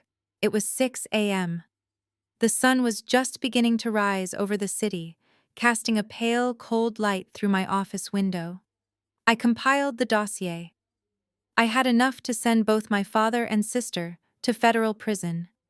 The sun was fully up now, blindingly bright against the fresh snow outside my window. I locked my computer, unplugged the silver drive, and placed it securely back into my fireproof safe. The legal gears were already grinding forward regarding the eviction, but I knew my family would not simply pack their designer bags and leave quietly in the night. It was an undeniable reality. They were entirely dependent on public perception, and cornered narcissists will always attempt to rewrite the narrative rather than accept defeat. Sure enough, their strategic pivot happened less than 48 hours later. Realizing that my property ownership was an indisputable, legally binding fact, and that the 30-day eviction notice was currently being enforced by the county sheriff, Richard and B shifted their strategy from intimidation to elaborate manipulation. They could not beat me in a courtroom, so they decided to beat me in the court of public opinion. If they were going to be forced out of the mansion, they were going to spin the departure as a triumphant financial upgrade rather than a humiliating legal expulsion. On December 28th, an extravagant digital invitation appeared in my email inbox, simultaneously blasted across B's restored social media channels. It was an invitation to a massive New Year's Eve and deed signing gala to be held at the estate. The marketing spin was absolutely brilliant in its sheer delusion. The invitation proudly proclaimed that Richard and Diane were officially passing the torch of generational wealth. To cover the inconvenient fact of my public ownership, B's narrative claimed that her highly successful lifestyle brand was generating so much revenue that she and Jamal were formally buying the family estate directly from her older sister, keeping the real estate empire strictly within the bloodline. It was a breathtaking lie designed to save face with their elite social circle. They were going to throw one final opulent party on my dime in my house, pretending they were the victors purchasing a multi-million-dollar asset. They wanted to mask their incoming eviction as a voluntary celebratory transition of power, a grand maneuver to preserve their pristine reputation. The audacity of utilizing my residence for this particular charade was astounding, yet completely predictable for individuals who thrived on fabricated realities. The guest list for this grand masquerade was strategically engineered to maximize their social leverage and solidify the illusion of their immense success. They had invited the upper echelon of their country club acquaintances, several local politicians Richard had previously donated stolen money to, and a dozen high-net-worth investors Jamal had been courting for his brokerage firm. These were the exact same investors Jamal had unknowingly defrauded using the forged property deed. It was a spectacular recipe for an absolute disaster, and they were willfully marching straight into the center of it with champagne flutes raised high. But the most manipulative additions to the guest list were Jamal's parents. They had flown in all the way from Georgia specifically for this event. They were hardworking, decent, blue-collar people who had sacrificed everything to put their son through college. They were bursting with pride, believing they were flying up to watch their successful son sign the deed to a historic, prestigious mansion. Richard and Bea were actively using Jamal's innocent parents as emotional props to legitimize their spectacular financial fraud. It disgusted me on a fundamental level, confirming exactly how morally bankrupt my father truly was. He cared for absolutely no one but himself. To pull off this theatrical performance, they needed one crucial prop: me. They needed the actual legal owner to show up, smile for the cameras, and validate their ridiculous narrative in front of the local elite. They needed me to play the role of the compliant, supportive sister, handing over the keys to the kingdom while suppressing my own grievances. My phone vibrated on the desk. It was a text message from Bea. The tone was completely devoid of her previous online hysteria. It was pure transactional manipulation wrapped in a thin veneer of sisterly compromise. Naomi, let us be adults about this. The public drama is bad for everyone's brand. Dad is willing to offer you $10,000 in cash. All you have to do is show up to the New Year's Eve gala, wear a nice dress, and sign a ceremonial piece of paper in front of the guests pretending you are selling us the house. You get your money, we get to save face, and you can officially kick us out the next day without ruining our reputation. Win-win. Let me know. I stared at the glowing screen. $10,000. They thought they could buy my complicity, my silence, and my dignity for $10,000 of stolen investor money. They honestly believed that after threatening to take my children, smearing my name across social media, and orchestrating a massive federal crime, I would put on a dress and play a supporting character in their fraudulent stage play. Their arrogance was a terminal disease, blinding them to the immense danger they were currently facing. They desperately wanted a show. They wanted a captive audience of politicians, investors, and family members to witness a grand transfer of power. They wanted the spotlight, the glamour, and the undisputed attention of the entire room to validate their hollow existence. They wanted to exit on their own twisted terms. I picked up my phone. My thumbs moved smoothly across the digital keyboard, crafting a response that sealed their absolute destruction. I did not negotiate. I did not express anger. I simply agreed to their terms while setting the stage for the greatest forensic audit presentation of my entire career. I typed my reply and pressed send. I will be there. Make sure the large smart TV in the main living room is turned on. I did not wait for the inevitable flurry of texts attempting to outline their conditions for my attendance. I turned my phone face down on the desk, leaving the screen dark. I needed absolute focus for the final phase of this operation. The New Year's Eve gala was scheduled for December 31st, just 3 days away. The 30-day eviction notice I had formally served to Richard on Christmas Day was a powerful opening move, but to execute the kind of absolute destruction I had planned, I needed the full weight of the legal system behind me. I could not simply walk into the estate and announce their crimes. I needed to arrive with the authority to enforce consequences immediately. Early the next morning, I drove downtown to meet with my attorney, David Mercer. David was a seasoned litigator who specialized in complex corporate fraud and aggressive real estate disputes. He had helped me structure Oakwood Holdings LLC 5 years ago and knew exactly how ruthless my father could be. I walked into his mahogany-paneled office and dropped a thick, meticulously organized binder onto his desk. I did not waste time with pleasantries. I opened the binder and laid out the entire sequence of events. First, I provided the certified copy of the 30-day eviction notice, accompanied by the police report detailing Richard's violent outburst at my apartment building. This established the clear timeline and the hostility of the tenants. Next, I presented the official clearance document from Child Protective Services, proving beyond a shadow of a doubt that Diane had filed a malicious, fabricated report attempting to weaponize a government agency against my children in retaliation for the eviction. David's eyes narrowed as he read the CPS report. Attacking a mother's fitness was a line even seasoned litigators found abhorrent. Then I delivered the killing blow. I pulled out a high-resolution color copy of the forged property deed Jamal had surrendered to me. I placed it side by side with the authentic county-stamped deed for Oakwood Holdings LLC. The forgery was sophisticated enough to fool a desperate investment broker, but to a trained legal eye, the inconsistencies in the notary stamp and the fabricated municipal seals were glaringly obvious. I explained exactly how Richard had used this forged document to manipulate Jamal into securing a $500,000 commercial loan to fund his failing Ponzi scheme. David leaned back in his leather chair, exhaling a long, slow breath.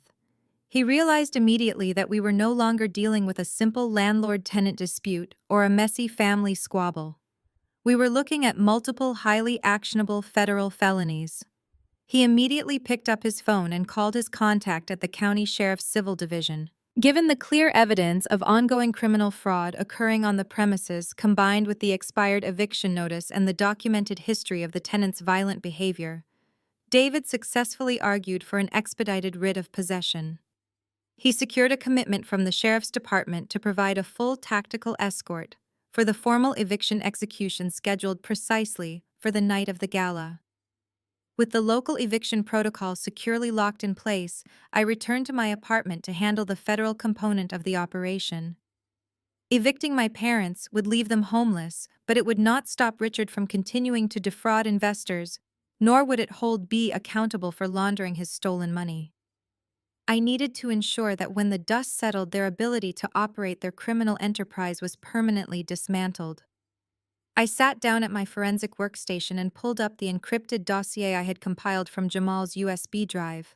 The file was a masterpiece of financial unraveling.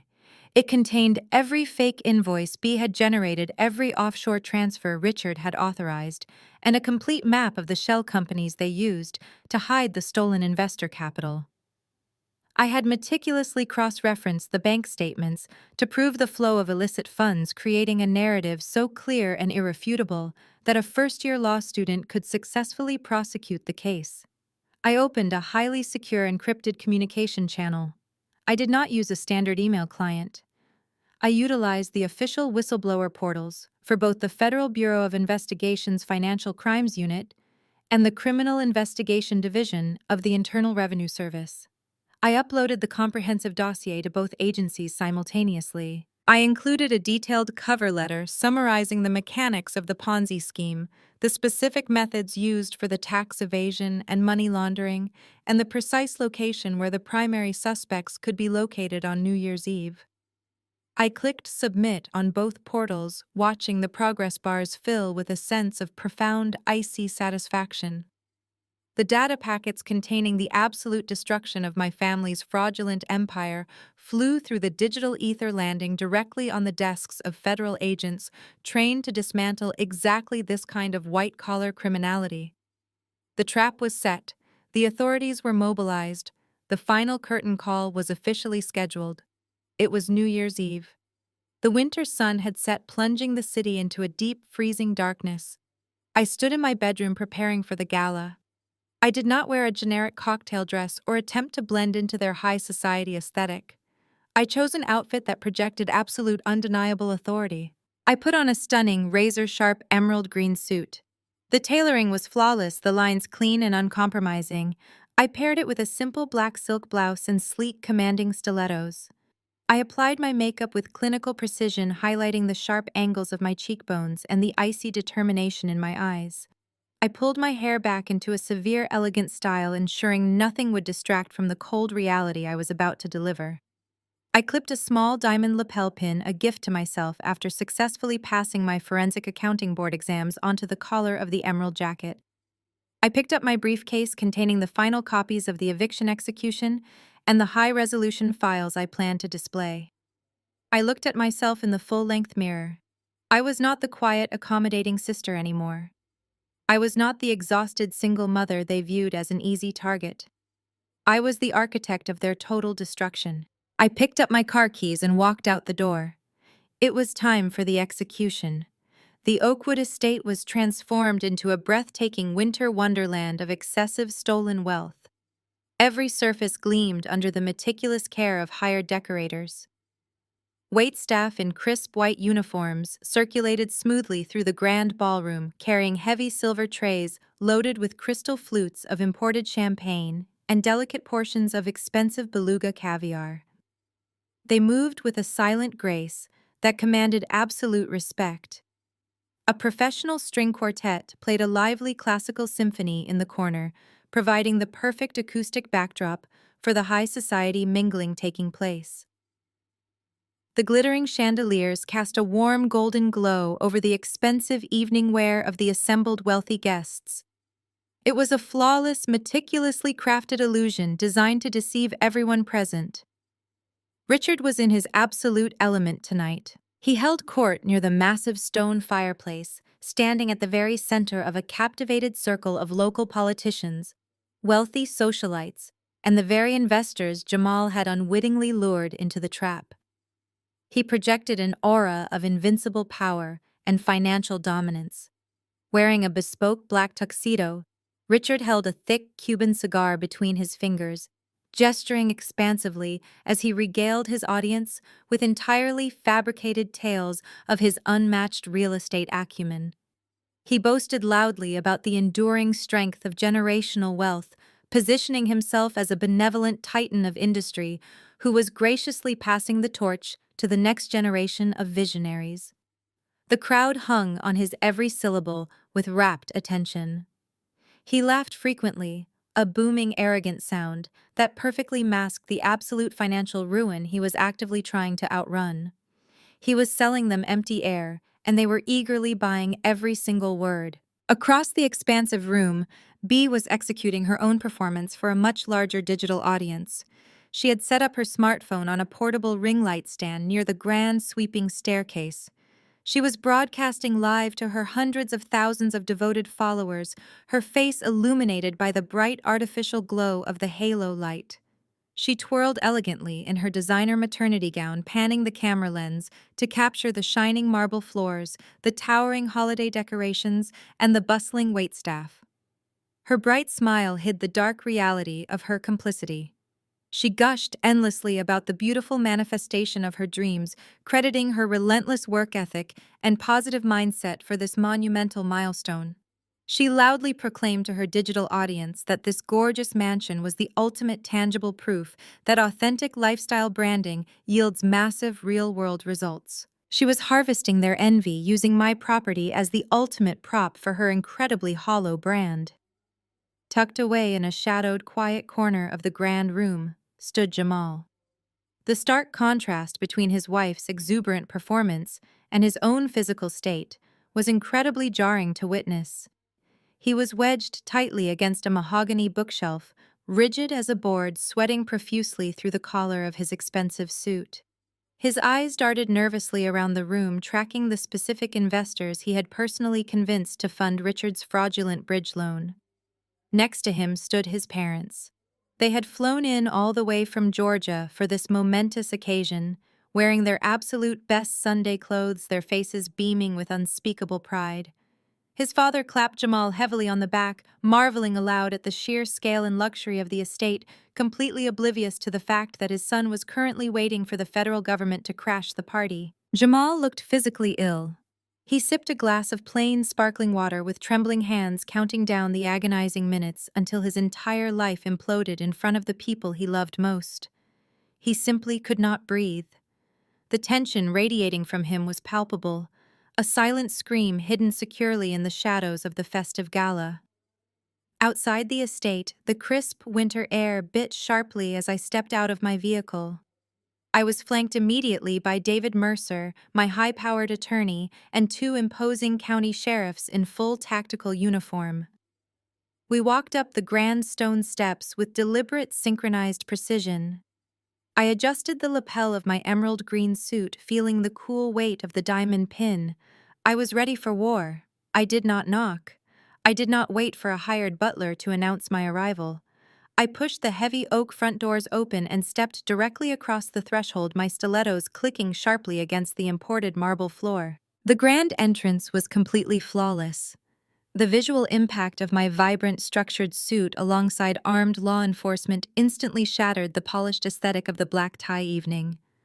The string quartet faltered immediately, the cellist missed a prominent note, and the classical music screeched to a complete, agonizing halt. The polite, wealthy chatter of the guests died away in a cascading wave of confusion, replaced by a suffocating, echoing silence. Hundreds of eyes turned simultaneously toward the grand entryway to stare at us. B froze mid-sentence on her live stream broadcast, her smartphone camera capturing the exact moment uniformed authorities entered her supposed new home. In his dark corner, Jamal closed his eyes and exhaled a long, shaky breath, knowing the execution he had helped engineer had finally arrived. Richard spotted the uniforms from across the room. The smug, arrogant smile instantly vanished from his face, replaced by a violent, ugly flush of deep purple rage. He shoved his way aggressively through the crowd of confused investors and politicians, marching directly toward the foyer with heavy, stomping steps. The expensive Cuban cigar was crushed completely inside his clenched fist. He stopped just inches away from me, completely ignoring the armed, uniformed law enforcement officers standing firmly at my side. He glared down at me, his chest heaving with furious, uncontrolled breaths, his voice a booming, echoing roar that filled the entirely silent ballroom. The sheer intensity of his hostile reaction startled the nearby guests. "What the hell is this, Naomi? We had a deal." He spat the furious accusation directly into my calm face. I did not flinch. I did not step back. I looked at the man who had spent 34 years treating me like a disposable commodity. He was red-faced, furious, and completely terrified because he knew the control had finally permanently shifted. The armed law enforcement officers flanking me were a stark visual representation of his new reality. He could not intimidate me. He could not order me out of my own house. The rules of engagement had changed entirely. "Step aside, Richard," I said, my voice cutting through the silent ballroom with icy precision. "You are interfering with a legal eviction process." I did not wait for his response. I walked right past him, the two county sheriffs moving smoothly with me, forming an impenetrable barrier. The crowd of wealthy guests parted instinctively, creating a wide path as I marched directly toward the center of the room. I aimed straight for the massive 80-inch smart television mounted on the wall. It was the same television B used every single day to monitor her social media engagement metrics and live streams. It was the centerpiece of her digital vanity, and I was about to use it to broadcast their destruction. I pulled a small high-speed casting device from my briefcase and plugged it directly into the side of the massive screen.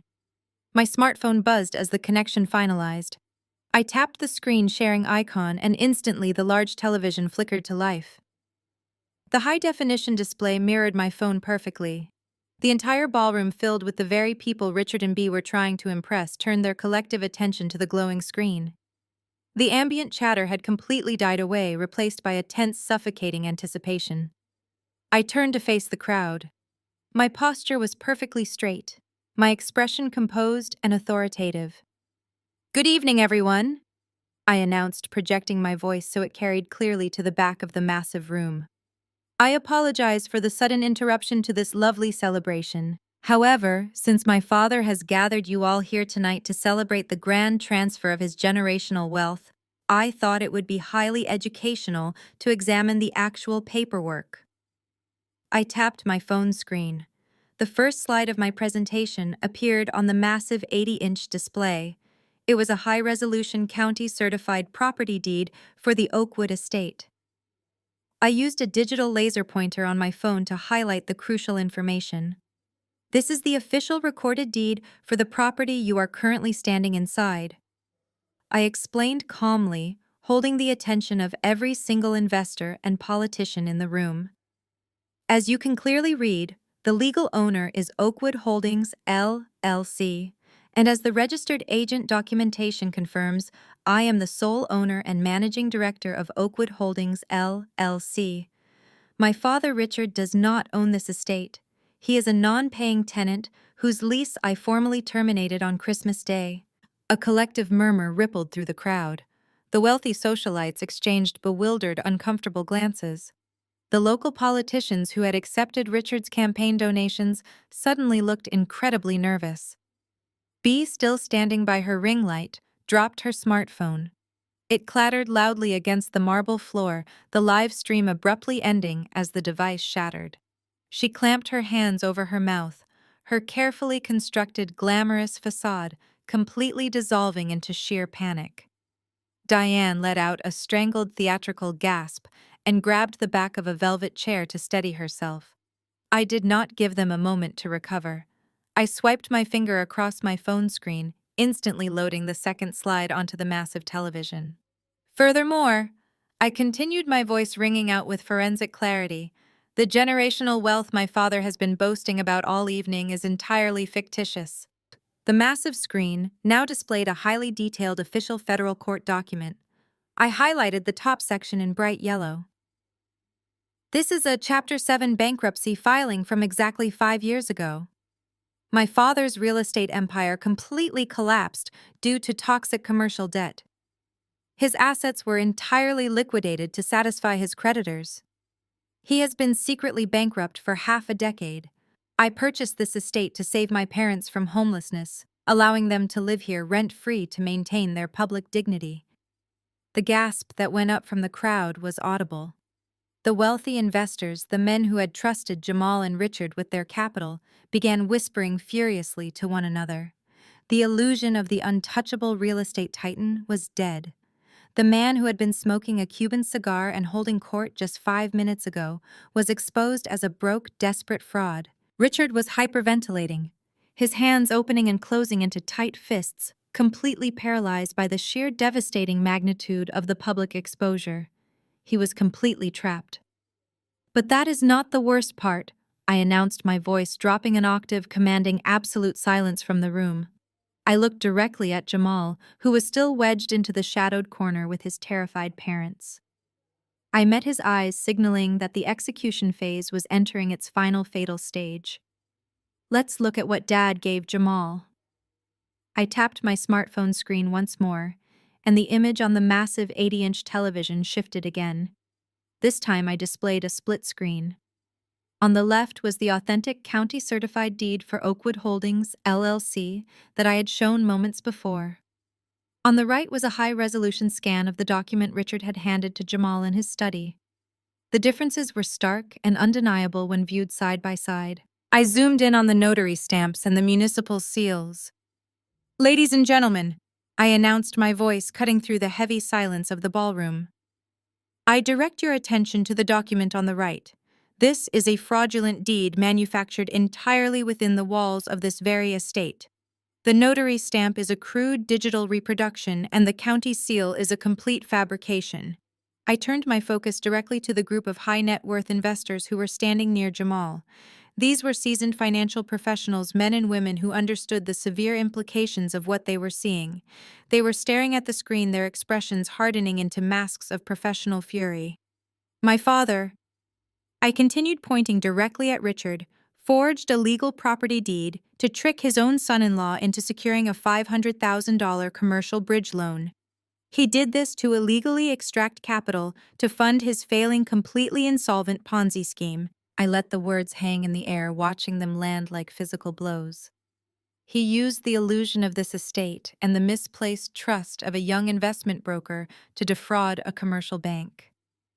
The reaction was explosive. Several investors immediately reached for their phones, likely calling their legal counsel or freezing transactions. The local politicians who had previously been laughing at Richard's jokes were now physically backing away from him, desperately trying to create distance from a man who was publicly unraveling. Richard's face contorted into a mask of pure, desperate rage. He lunged forward, pointing a trembling finger at me. "It is a lie!" he screamed, spit flying from his mouth. "She is insane. She is a bitter, jealous, psychotic woman who hacked into my files to destroy me because I cut her off." He was grasping at anything, throwing wild accusations into the void, hoping something would stick. But the evidence on the screen behind me was immutable. The facts were written in black and white, certified by the county, and displayed for his entire social circle to witness. Diane, entirely unequipped to handle this level of public humiliation, abandoned any pretense of elegance. She spotted a younger guest near the front, who was openly recording the entire confrontation on their smartphone. Diane shrieked and lunged at the guest, wildly waving her arms and trying to cover the camera lens with her hands. "Stop recording. Turn that off right now. This is a private family matter," she screeched, her voice shrill and panicked. The guest simply stepped back, keeping the camera trained on the unfolding disaster, capturing Diane's desperate, flailing attempts at damage control. Near the grand staircase, B's situation was deteriorating even faster. The reality of the situation was crashing down on her in real time. Her carefully curated lifestyle brand, built entirely on the illusion of generational wealth, was not just damaged, it was completely annihilated. The sponsorships, the free luxury goods, the thousands of adoring followers, it was all gone. She gripped the banister, her knuckles white, and began to hyperventilate. She gasped for air, her chest heaving as the absolute destruction of her identity overwhelmed her. She wasn't an heiress.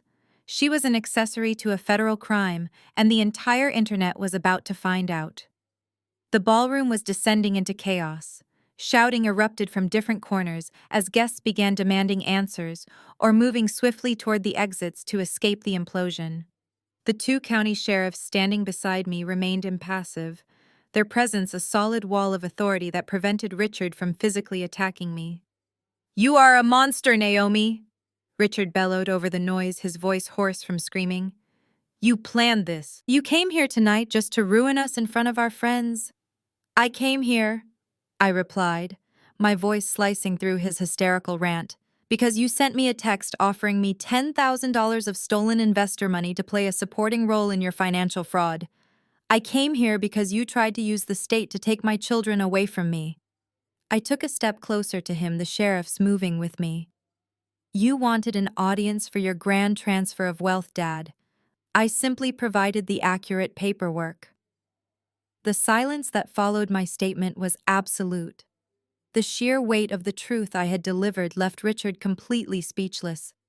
He stood there, his mouth opening and closing, his face a vivid map of absolute defeat. The illusion was dead, and he was finally completely exposed. Suddenly, movement caught my eye. From the shadowed corner where he had been standing rigidly with his terrified parents, Jamal stepped away from the wall. His expression was no longer one of panic or submission. It was a mask of cold, determined fury.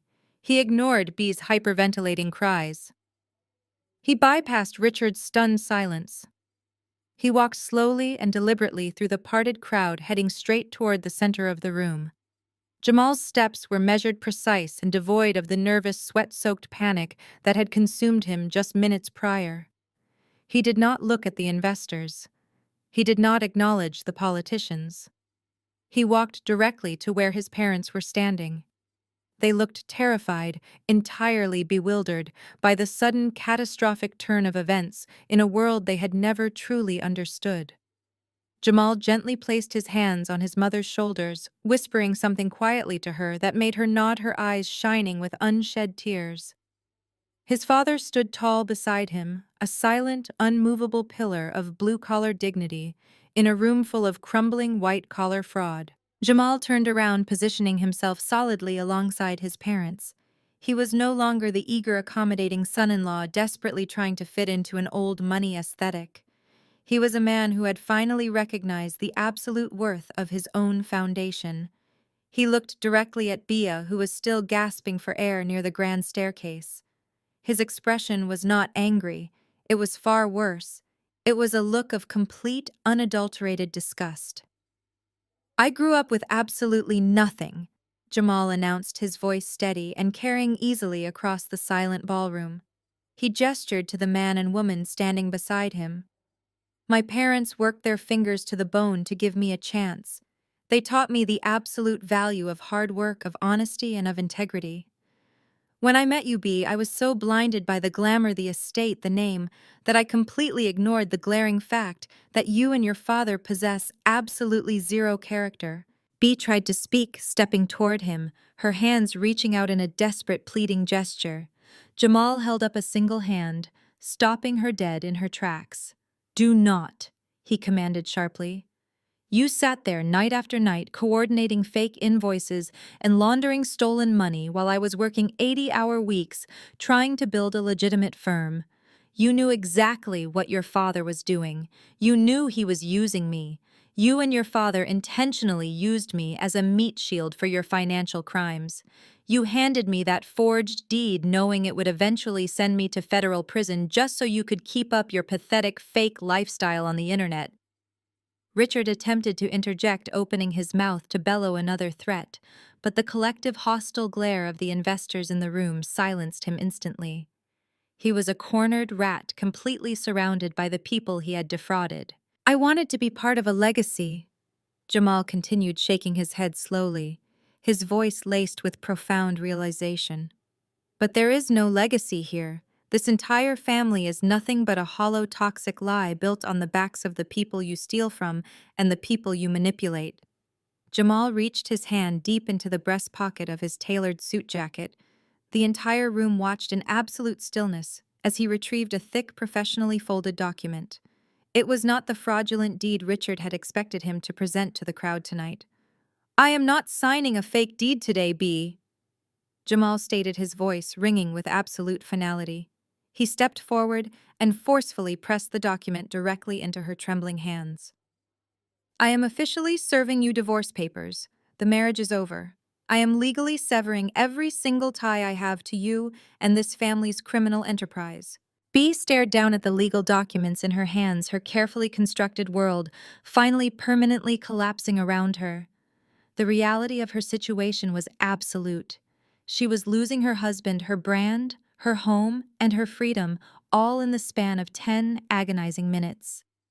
She let out a soft, broken wail and sank slowly to the marble floor, the divorce papers scattering around her.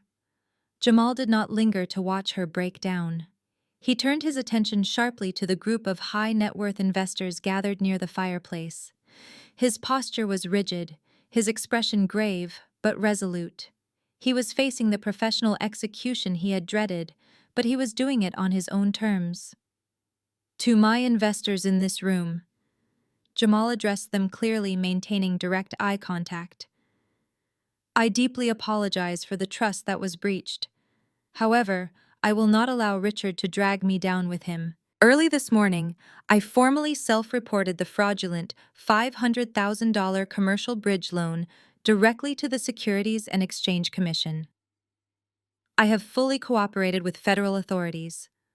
I have already handed over every single piece of internal communication, every email, and every text message, proving beyond a shadow of a doubt that Richard orchestrated the entire forgery and manipulated the loan process. The investors, recognizing the proactive protective measure Jamal had taken to mitigate their exposure, nodded slowly. They understood the gravity of his admission and the severe professional consequences he was willingly accepting to expose Richard's massive fraud. Jamal had thrown himself on the sword to stop the bleeding. A heavy, definitive silence settled over the grand ballroom. The devastating impact of the successive revelations hung thick in the air. The illusion of the Oakwood estate was completely dead. The generational wealth was a proven criminal lie. The golden child was exposed as a money-laundering accessory. The patriarch was cornered, unmasked, and facing total ruin. The execution was flawlessly complete. Suddenly, a faint, rhythmic sound pierced the heavy silence of the estate. It started as a distant wail carrying sharply on the freezing winter wind. The sound grew rapidly, multiplying and amplifying as it echoed through the quiet, wealthy suburb. The high-pitched, urgent wail of multiple sirens tore through the night, growing louder and louder, until they stopped abruptly and decisively right outside the heavy iron gates of the Oakwood estate. The flashing red and blue police lights illuminated the grand arched windows of the ballroom, casting frantic, spinning shadows across the imported marble floors. The heavy oak front doors, which I had left ajar upon my entrance, were suddenly pushed wide open. A team of men and women wearing dark tactical jackets bearing the bold yellow letters of the FBI and the IRS Criminal Investigation Division marched into the foyer. They moved together with absolute terrifying purpose. They pushed their way forcefully past the stunned catering staff, entirely ignoring the trays of dropped champagne flutes that shattered loudly against the ground. The lead federal agent, a tall man with a stern, uncompromising expression, scanned the silent, terrified crowd until his eyes locked directly onto my father. The agent walked straight toward the center of the room, flanked by 4 heavily armed officers. The wealthy socialites and local politicians scrambled to get out of their way, pressing themselves flat against the mahogany bookshelves and the towering stone fireplace.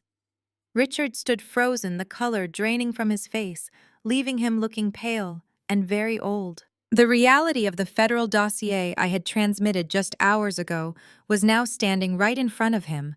Richard, the lead agent, announced, his voice echoing with governmental authority. "You are under arrest for federal bank fraud, wire fraud, and tax evasion." The agent reached to his belt, pulling out a pair of steel handcuffs. The sound of the metal clinking together broke the spell holding my father captive. His survival instinct kicked in, overriding any sense of logic or self-preservation. "Get your hands off me!" Richard roared, swatting aggressively at the federal agent. "Do you have any idea who I am? This is a complete misunderstanding. This is a setup. My daughter is a psychotic liar who fabricated those documents to steal my estate." He pointed a furious finger directly at me. "She is the one you should be arresting. She orchestrated this nightmare." The federal agent did not engage in the argument. He stepped forward to execute the arrest, but Richard violently shoved the agent in the chest. It was the worst possible decision he could have made. In a fraction of a second, the other 4 officers swarmed him. They grabbed my father by his expensive, custom-tailored tuxedo jacket, spun him around roughly, and threw him forcefully against the solid stone wall of the fireplace. The impact knocked the wind out of him, causing him to grunt in pain. The federal agents pinned his arms firmly behind his back, completely neutralizing his frantic struggling. The sharp, unmistakable ratcheting sound of the handcuffs locking tightly around his wrists echoed through the silent ballroom. Richard continued to thrash and kick, his face pressed uncomfortably against the cold stone, screaming hatred at me. He loudly cursed my name violently, vowing to destroy my life, roaring that I was an ungrateful monster who had ruined the family legacy. I stood perfectly still, watching the man who had tormented me for 34 years finally face the absolute, undeniable consequences of his own arrogance. The agents pulled him roughly away from the wall, read him his Miranda rights in a crisp, monotone voice, and marched him forcibly out the front doors. The great patriarch of the family was finally gone, dragged away in absolute disgrace, right in front of the high society audience he had spent his entire life desperately trying to impress. The absolute silence that followed his forced departure was profound. The towering house of cards he had built was now destroyed forever. As the heavy, solid oak front doors slammed shut behind the federal agents and my disgraced father, a silence blanketed the grand ballroom. The remaining guests were paralyzed, staring at the empty space. Jamal and his parents quietly made their way toward the exit, leaving the wreckage behind them. Bee was still sitting on the marble floor amidst her scattered divorce papers, sobbing uncontrollably. It was in this silence that the sheriff stepped forward. He reached into his uniform pocket and retrieved the eviction execution. He walked with steps toward my mother Diane, who was leaning against a velvet chair, her face a mask of terror. He handed the document directly to her. "Ma'am," the sheriff stated, his voice devoid of any sympathy, "you and your daughter have 60 minutes to pack a single bag each and vacate the premises immediately. You are not permitted to remove any furniture, artwork, or assets. The property is now on legal lockdown, and my deputies will escort you to the property line when your time is up." The finality of the order broke through Diane's shock. She looked around the ballroom, realizing that every single thing she valued was gone. Her husband was headed to federal prison. Her golden child was facing divorce. She was being thrown out into the freezing night with nothing. The sheer panic overwhelmed her. Diane's knees buckled beneath her. She collapsed onto the marble floor, her gown pooling around her. She scrambled forward on her hands and knees, crawling directly toward where I stood. She reached out with her trembling, desperate hands, grasping tightly at the crisp hem of my emerald green trousers. Tears streamed rapidly down her ruined face. "Naomi, please!" Diane sobbed, her voice breaking into a pathetic wail. "Please, I am begging you, have mercy on us. Where are we supposed to go? How are we supposed to survive? You cannot do this to your own mother. I will do anything you want. Please, Naomi, help us." I did not step back. I did not pull away. I stood perfectly tall, looking down at the woman who had watched her husband humiliate me just days prior. I looked down at the woman who had tried to weaponize the government to steal my innocent children. I met her tearful, pleading eyes, feeling absolutely nothing but the clean air of my own freedom. "No more babysitting, Mom." I stepped back, pulling the hem of my trousers from her frantic, grasping hands. I turned on my heel and walked out of the grand ballroom for the final time, leaving my mother sobbing on the cold marble floor as the sheriff stood over her with a ticking stopwatch. She had spent my entire existence making me feel remarkably small, incredibly inadequate, and completely invisible. Now she was finally facing the absolute unyielding reality of her own terrible decisions without any protective safety net. The execution was complete. The empire of lies had fallen. 6 months passed since that explosive New Year's Eve gala, and the fallout was absolute. The justice system moved slowly, but my forensic dossier was so airtight that federal prosecutors barely had to lift a finger. Richard took a plea deal to avoid spending the rest of his natural life behind bars. He is currently serving a 10-year sentence in a medium-security federal penitentiary. The man who once smoked imported cigars and looked down on the working class now wears a standard-issue uniform and cleans cafeteria tables for pennies an hour. He lost his freedom, his dignity, and the illusion of power he valued above all else. Diane did not fare much better. Without Richard's stolen funds and with the eviction fully executed, she was forced into a harsh, uncompromising reality. She currently lives in a cramped, poorly insulated one-bedroom apartment on the outskirts of the city. To pay her rent, she works as a receptionist at a local dry cleaning business. The woman who once draped herself in diamonds and sneered at my modest lifestyle now spends her days tagging other people's dirty laundry. She has attempted to contact me several times, sending letters filled with guilt trips and pleas for financial rescue. I return every single envelope unopened. Beatrice faced a uniquely modern destruction. Her glamorous lifestyle brand was completely incinerated overnight. When the Internal Revenue Service finished reviewing the fake invoices and the money laundering pipeline, they hit her with massive civil penalties and seized every asset she had purchased with the stolen money. She declared total bankruptcy. Her social media accounts were permanently deleted, erasing her hundreds of thousands of followers and the fake identity she had curated. Today, the former luxury influencer works a minimum wage retail job at a discount clothing store, handing over a massive percentage of every paycheck directly to the federal government to satisfy her tax fraud fines. She lives with Diane in that tiny apartment, trapped in a miserable cycle of shared resentment. Jamal, however, managed to survive the wreckage because he proactively self-reported the fraudulent commercial loan and provided the Securities and Exchange Commission with the internal communications, proving Richard orchestrated the crime. He avoided federal indictment. He lost several major investors and took a massive reputational hit, but he kept his license and his freedom. He finalized his divorce from B and is slowly methodically rebuilding his brokerage firm from the ground up, relying on the solid, honest work ethic his parents instilled in him. As for me, I secured the ultimate victory. I did not keep the Oakwood estate. The sprawling Tudor mansion was tainted by decades of toxic memories, manipulation, and financial abuse. A month after the eviction, I sold the entire property to a high-end commercial real estate developer who planned to level the structure and build luxury townhomes. The sale closed quickly, and I walked away with a multi-million-dollar profit. I took that clean, legitimate wealth and invested it directly into my children's future. I purchased a beautiful modern home in one of the most exclusive top-tier school districts in the state. Our new house does not have crystal chandeliers or a grand ballroom meant to impress strangers.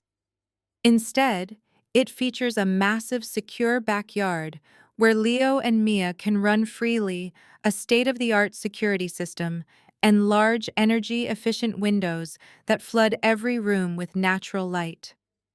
It is a fortress of peace completely inaccessible to the people who spent my entire life trying to tear me down. My forensic accounting firm is thriving, handling high-profile corporate audits, but my work hours are strictly managed. I no longer sacrifice my family time to fix other people's broken sinks. It is a quiet Sunday morning.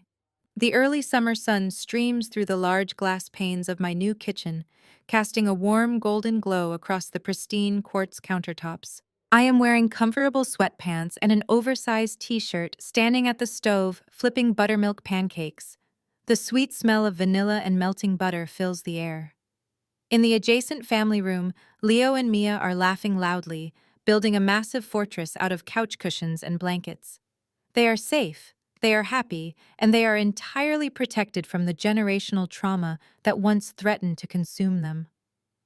I slide a perfectly golden pancake onto a plate and pause, looking out the window at the vibrant green grass of my backyard.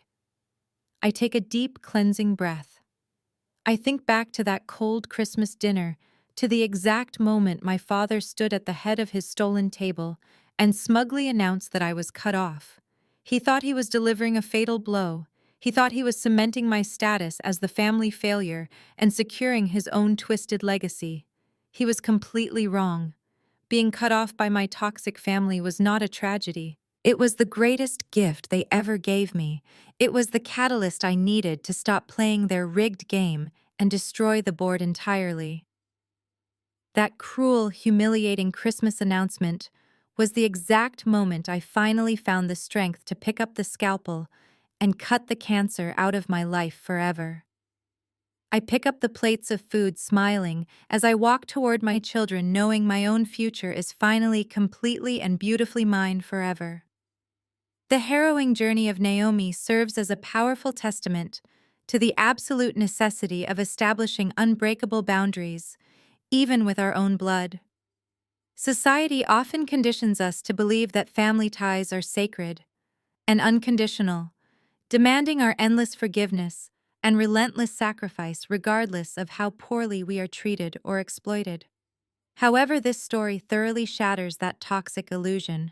The central lesson we must draw from Naomi's experience is that walking away from an abusive family dynamic is never a tragedy. It is the ultimate act of self-love and self-preservation.